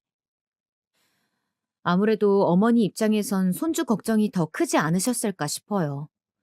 엄한 손주들끼리 엄마들에게 치여 원수가 되면 어쩌나 싶으셨겠죠. 그러고 한동안 뜸하고 형님과 또 둘째 형님과도 적당한 거리를 두며 멀어졌답니다. 그런 시간을 보내는 동안에 저는 잠깐 큰일을 겪게 되었어요. 저 일이 있고 1년쯤 지나서였을까요? 몸이 너무 안 좋고 찌뿌둥하길래 건강검진을 받았거든요. 그런데 꽤 안 좋은 게 몸에 자라고 있어서 이걸 제거해야 한다는 거예요. 이때 애들이며 남편이며 다 놀라고 어머니랑 시누이도 저를 안쓰러워 하시더군요. 아휴, 막내 너 아파서 어떻게 하냐. 그동안에 유성이랑 유진이는 어떻게 하고. 아범이 회사 다니면서 애들 챙기기 힘들 거 아냐. 너도 아픈데 네 몸만 신경 써야지. 그러지 말고 애들 며칠간 우리 집에 보내놔라. 둘 다 같은 학교 다니니까 내가 같이 데려다주고 데리고 오마. 어머니가 이렇게 봐주신다고 하셔서 저는 수술하고 회복하는 기간 동안 정말 제 몸만 신경 쓸 수 있었어요. 그 기간 동안 학원은 못 보냈지만 그렇다고 뭐 큰일이 나는 것도 아니고 제 입장에서는 애들 학교만 안 빠져도 다행이라고 생각했었어요. 그런데 퇴원해서 회복하고 모든 게 정상으로 돌아가는 중에 갑자기 형님들한테 연락이 왔더라고요. 솔직히 기대도 하지 않았지만 아무리 그래도 그렇지 이것들이 아프다는데 한 번도 안 들여본다 싶긴 했어요. 헌데 연락이 왔길래 웬일인가 했죠. 막내 똥서, 아직 젊은데 그렇게 수술해서 어떡해. 고생했네. 병원에서는 뭐래? 내가 어머니한테 듣고 주변에 알아보니까 회복하려면 운동도 하고 그래야 된다며. 자기도 슬슬 몸 움직이면서 잘 회복해야겠다. 그치? 이 말을 들을 때 저는 그냥 시덥지 않게 얘기하면서 그러려니 했는데 이 전화를 끊고 그날 저녁에 우리 집에 무슨 죽이며 음식거리들을 왕창 갖다 주고 간 거예요. 작은 형님도 같이 와서 말이에요. 제가 생각할 때에는 아들 학원 일 이후로 제가 연락을 거의 끊다시피 하고 명절 때도 눈도 안 마주쳤거든요. 자기가 너무 나쁜 사람 되는 게 싫어서 저러나 싶기도 했어요. 이러니 저러니 해도 저는 마음이 거의 돌아서 있었으니까요. 아무튼 감사하다고 잘 먹겠다고 했더니 그 이후로부터 자기가 얼마나 저를 챙겼다고 막 카톡으로 연락도 오고 둘째 형님까지 같이 있는 며느리 단톡방을 만드는 거예요. 이때 정말 안 내켰는데 어쩔 수 없이 그냥 들어가 있었는데요. 회복하고 좀 시간이 지나자 의외의 제안을 하는 거예요. 막내 동서, 우리는 요즘 잠깐 시간 만들어서 골프 치러 다니거든. 동서도 같이 다닐래? 골프도 좀 배워두면 사람들 만나고 이야깃거리 많아져서 좋아. 동서도 움직이면서 운동도 해야 되잖아. 골프만큼 운동량 많은 게 없어. 이번에 우리 갈 때 한번 따라가 볼래? 저도 그렇게까지 막 내켰던 것은 아니었지만 일단 시간도 좀 지났고 저부터도 큰일 겪고 나니까 많은 것들이 변한 것 같더라고요. 그냥 너무 나쁘게 지낼 것 없이 나도 골프 한 번도 안 쳐봤으니까 그냥 따라가 봤어요. 주변에 보니까 이제 골프는 그렇게 특별한 운동이 아니라 제 또래 젊은 사람들부터 더 어린 20대까지도 종종 치는 문화가 되었더라고요. 그래서 그냥 궁금한 마음 하나만 가지고 따라가게 되었는데요. 거기서부터 저는 이 자리에 낀 것을 또다시 후회하게 되었어요. 별다른 이유가 있다기보다는 그냥 미묘하게 저를 짜증나게 하는 상황이 있었거든요. 잘 모르는 저를 불러서 같이 하자고 했으면 좀 알려줄 수도 있는 건데 그런 것 하나 제대로 가르쳐 주질 않는 거예요. 외려 어리버리해서 헤매는 저를 두고 약간 빈정거리듯 말하더군요. 이쯤 되니 도대체 저를 뭐 때문에 부른 건지 모르겠는 거예요. 동서는 진짜 농담이 아니라 한 번도 안 쳐본 거야? 나는 농담하는 줄 알았잖아. 요즘 너도 나도 다 치러 다니는데 그냥 잘 못 친다는 건 줄 알았지. 이런 큰형님의 말을 거드는 둘째 형님도 되게 기분 나쁘게 말하는데 어느새 둘이 한편이 된 마냥 붙어먹고 말하더군요. 그러게요. 저도 설마 한 번도 안 쳐봤을 줄은 몰랐는데 말이에요, 형님. 막내 똥서는 평소 뭐 하면서 지내? 뭐가 재밌어? 전 이때 그냥 순진하게 뭐 쇼핑하고 돌아다니는 거 좋아한다고 했어요. 뭘 사지는 않더라도 여기저기 돌아다니면서 구경하는 거 좋아하거든요. 백화점 지하도 그렇고 큰 쇼핑몰도 그렇고 가리지 않고 사람이 많지 않은 시간대를 찾아서 잘 다니는 편이에요. 근데 큰형님이 이때 분명히 얼굴은 웃고 있었으나 살짝 비꼬는 거예요. 근데 막내 동서 보면 그닥 뭐 옷이나 이런 거 좋아하지는 않는 것 같은데 말이야. 내가 전부터 한 벌 사줄까 고민했었거든. 오늘도 골프 치러 오는데 옷도 좀 주변에서 아무도 말해주는 사람이 없었어? 내가 괜히 아까 사람들 보는데 좀 민망하더라고. 나도 그렇고 여기 동서도 그렇고 일찍이 골프 쳤었거든. 우리는 친정이 다들 골프 매니아야. 같이들 맨날 치러 다녀. 이러면서 저를 깔보듯이 말을 하는 거예요. 그까짓 골프가 뭐가 그리 대단하고 엄청나다고 말이에요. 보통은 이런 거 거의 친정에서 일찍이 다 떼고 오는 거잖아. 나도 아직도 우리 친정엄마랑 같이 다녀. 엄마가 연세가 그렇게 드셨으면서도 아직도 팔팔한 거 있지. 막내 동서는 아 맞다. 친정 어른들이 이런 거 안 좋아하시나? 아버님만 계신다고 했지? 그러면 아무래도 이런 거 할 여유는 없었겠네. 왜 쓸데없이 이렇게 남의 가족사까지 파고드는 얘기를 하는 건지 궁극적으로 자기 자랑을 하고 싶은 게 너무 티가 났어요. 그럼 자랑이나 할 것이지 왜 가만히 있는 우리 집을 멱살 잡고 늘어지는 건지 모르겠어요. 와중에 또 제 걱정을 해주는 척 하더라고요. 동서, 근데 괜찮아? 너무 무리한 거 아니야? 아프면 말해. 우리도 이쯤하고 들어가면 되니까. 다음에 또 약속 잡으면 되지 뭐. 저는 이때 별로 유쾌하지 않은 시간이었기 때문에 다음에도 굳이 여기 오고 싶지 않았어요. 재미도 없었고요. 아니, 좀 더 자세히 말하자면 이제는 형님들이랑 같이 어딜 가고 싶지 않더라고요. 계속 신경이 곤두서 있고 이 반응 저 반응 살펴봐야 하니까요. 근데 이때 미묘하게 절 건드리는 말이 있었으니 바로 친정엄마 화제였어요. 이게 제 환경을 두고 하는 말이란 걸 모를 줄 아는 것도 아니고 적당히 알아들으라고 뾰족하게 공격했던 걸까요? 아니면 제가 어머니한테 이런저런 얘기를 한다는 걸 알고 그랬던 걸까요? 화가 점점 차오르더라고요. 그런데 말이야, 역시 뭔가 마음 놓고 의지하고 그러기엔 친정엄마가 최고야. 솔직히 어머니는 남의 집 엄마잖아. 뭐 아무리 속 털어놓고 말한다고 해봤자 결국 자기 아들이 우선이고 최고잖아. 다 부질없는 짓이라니까. 동서는 어떻게 생각해? 전에 친정엄마 안 계시다고 하지 않았어? 내가 볼 땐 그래서 동서가 멋모르고 우리 어머니를 너무 따르는 것 같아. 이때에는 좀 뭔가가 거슬려서 그런가 보다 하고 눈치를 챘었는데 갈수록 정말 숨막히게 사람을 조여오는 거예요. 너무 믿지 않는 게 좋아. 세상에는 믿을 게 친정밖에 없어. 특히 시집온 여자한테는 말이야. 그리고 말이야. 자꾸 어머니한테 뭔가 괴로움을 토로하는 것 같은데 자기 그거 몰랐지? 그거 다 내 귀에 들어온다? 내가 모를 줄 알았지? 갑자기 분위기가 무슨 호러 공포 드라마로 바뀌는 듯 하더니 큰형님은 제가 학원 얘기를 어머니에게 한 걸 안다면서 제 눈을 노려보는 거예요.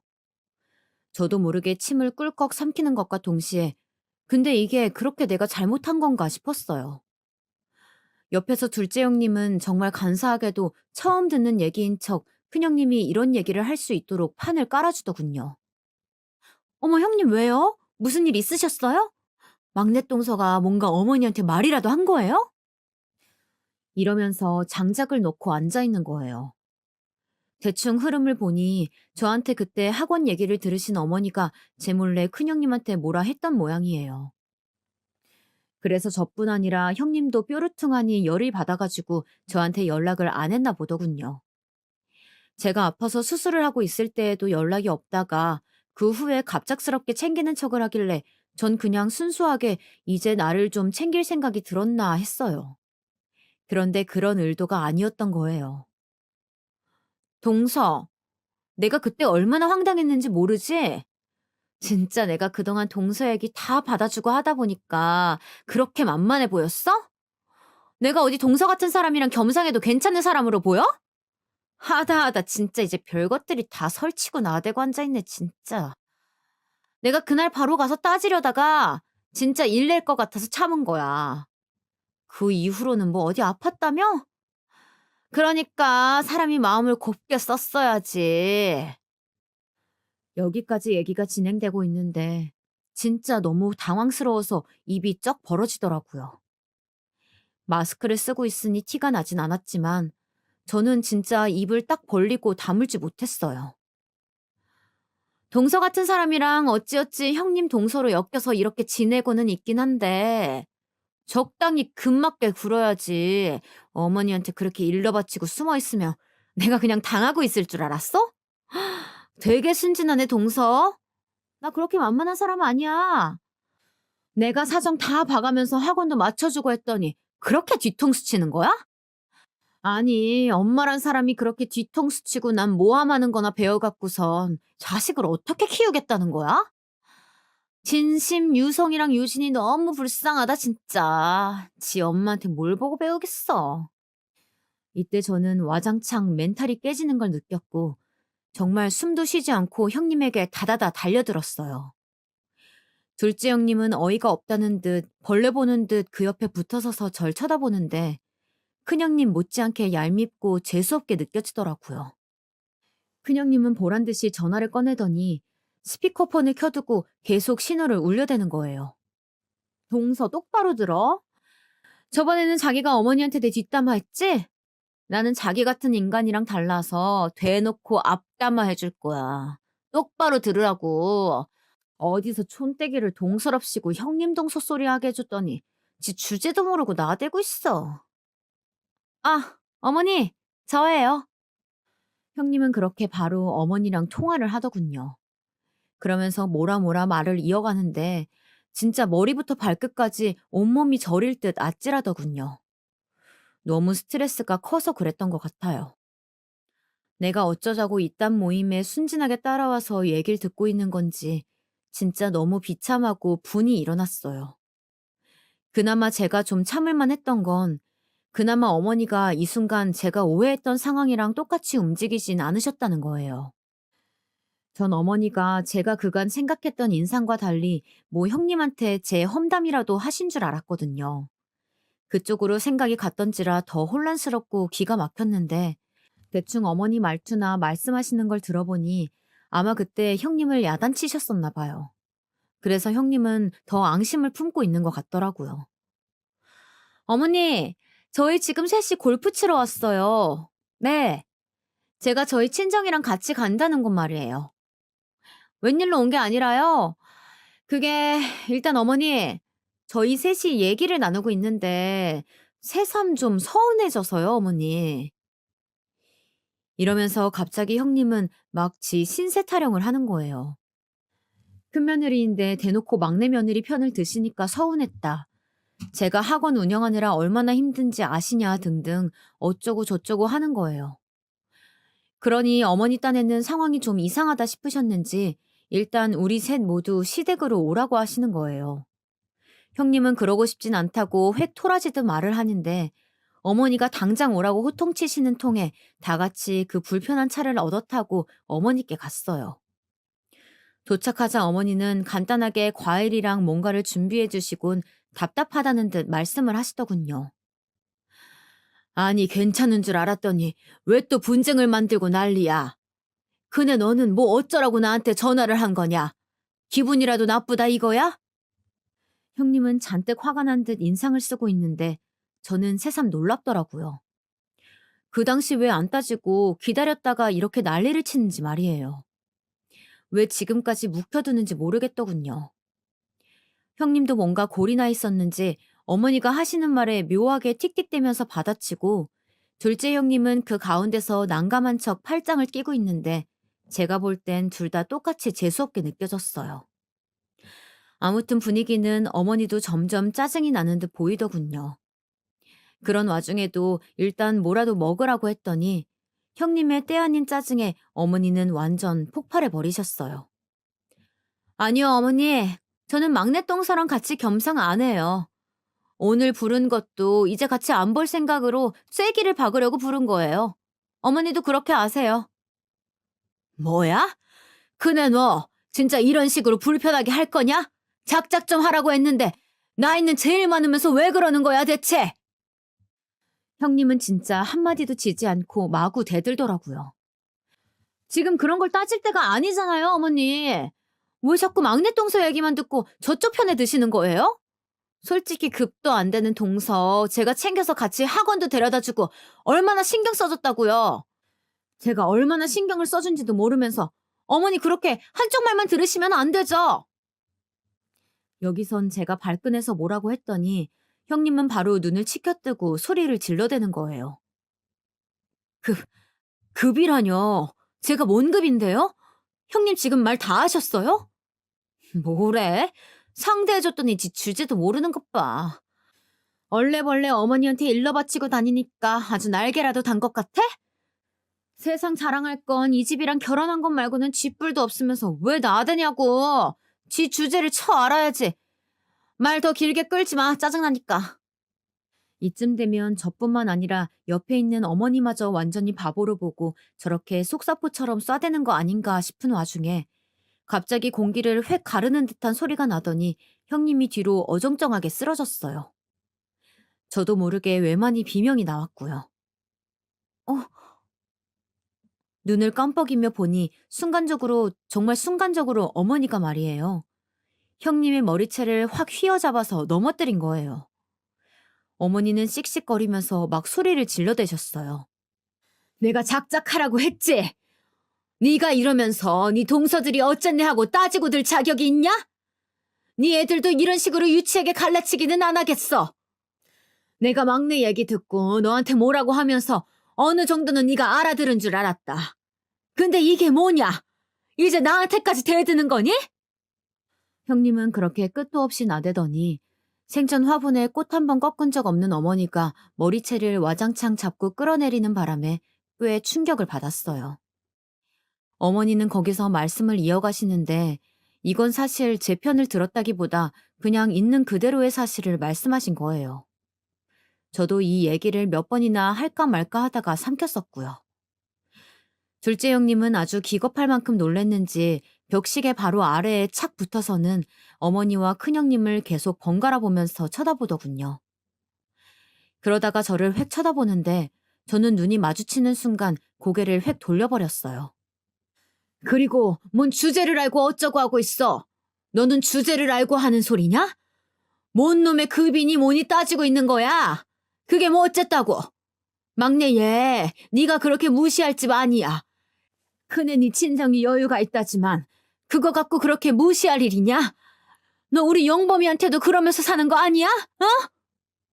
어머니는 오죽 실망스러우셨는지 본인 아들도 혹시 저렇게 무시하고 사는 거 아닌가 싶어 엄청나게 화를 내셨어요. 그렇게 씩씩대던 중 어머니 딴에는 형님이 되게 얄미우셨는지 안 해도 좋을 얘기를 굳이 하셨어요.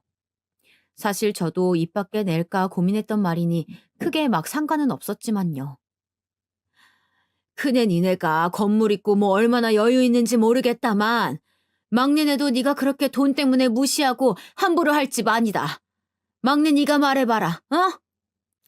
순간적으로 저한테 이 싸움의 화살이 돌아오길래 저도 움찔했지만 뭐라고 말을 해야 할지 모르겠더라고요. 어머니의 이 말에 형님들 둘은 아주 가짠치도 않다는 듯 저를 쓱 쳐다보는데 이때 저는 발끈해서 따지듯 말했어요. 뭐 두 분이 형편이 어떤진 몰라도 절 무시하는 거라면 저도 다 까보고 싶네요. 뭐 얼마나 그렇게 잘 사셔서 저보고 급이 안 맞네 하시는 건데요? 그러자 둘이 동시에 뭐 짝이라도 한 듯 데칼코마니 마냥 같이 낄낄거리는 거예요. 그러면서 쓱 정말 저를 훑어대는데 이렇게 낄낄거리는 자체가 저를 비롯해서 어머니까지 우습게 보는 행위 아닌가요? 어머니는 답답하셨는지 그냥 있는 대로 질러버리시더라고요.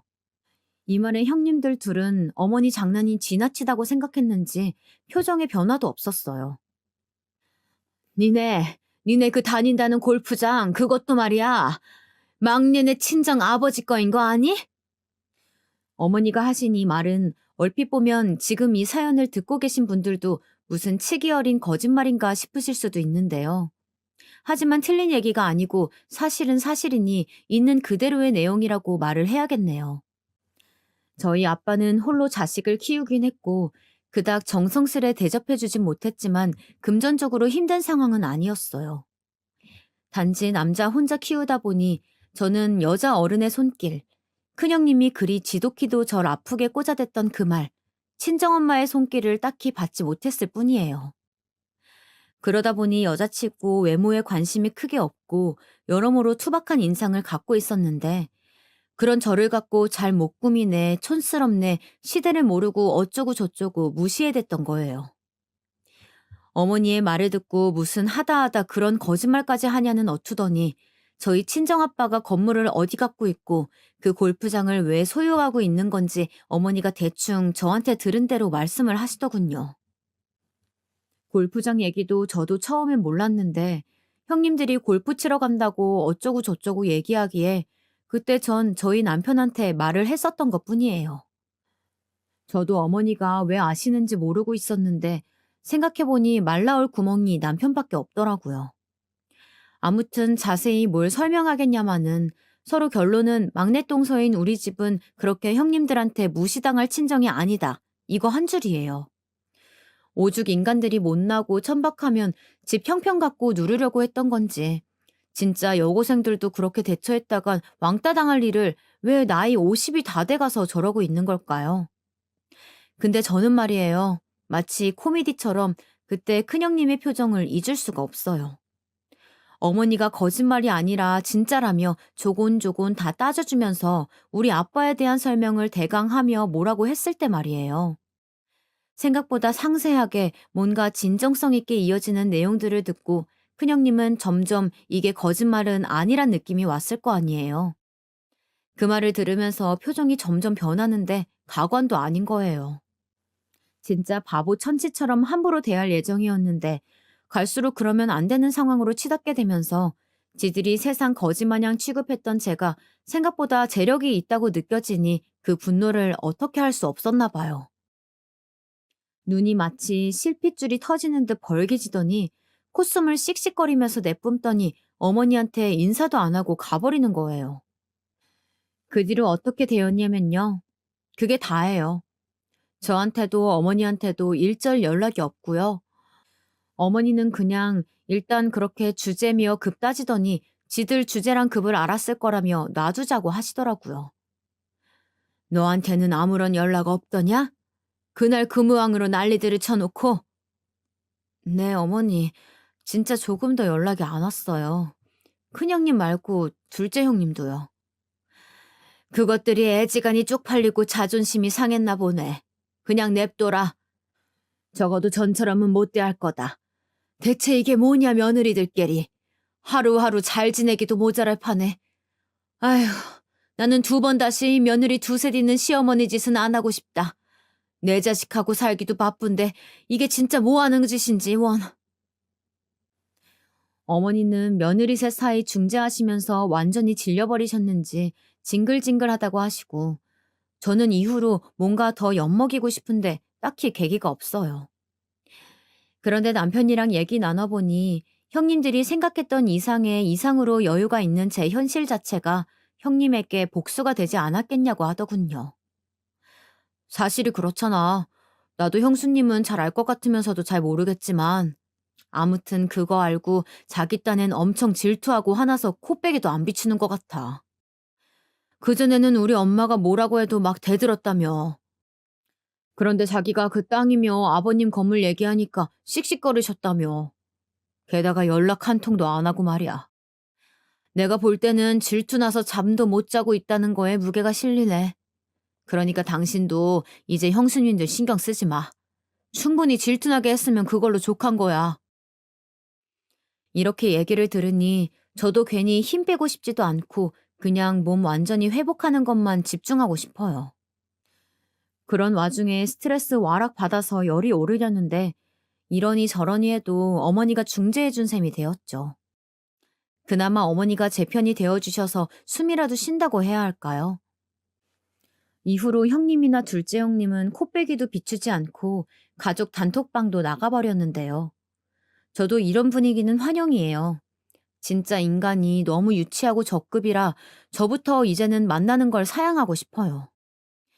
아마 어머니도 억지로 만나게 하진 않으실 것 같으니 이제라도 형님네는 신경 끊고 살려고 합니다.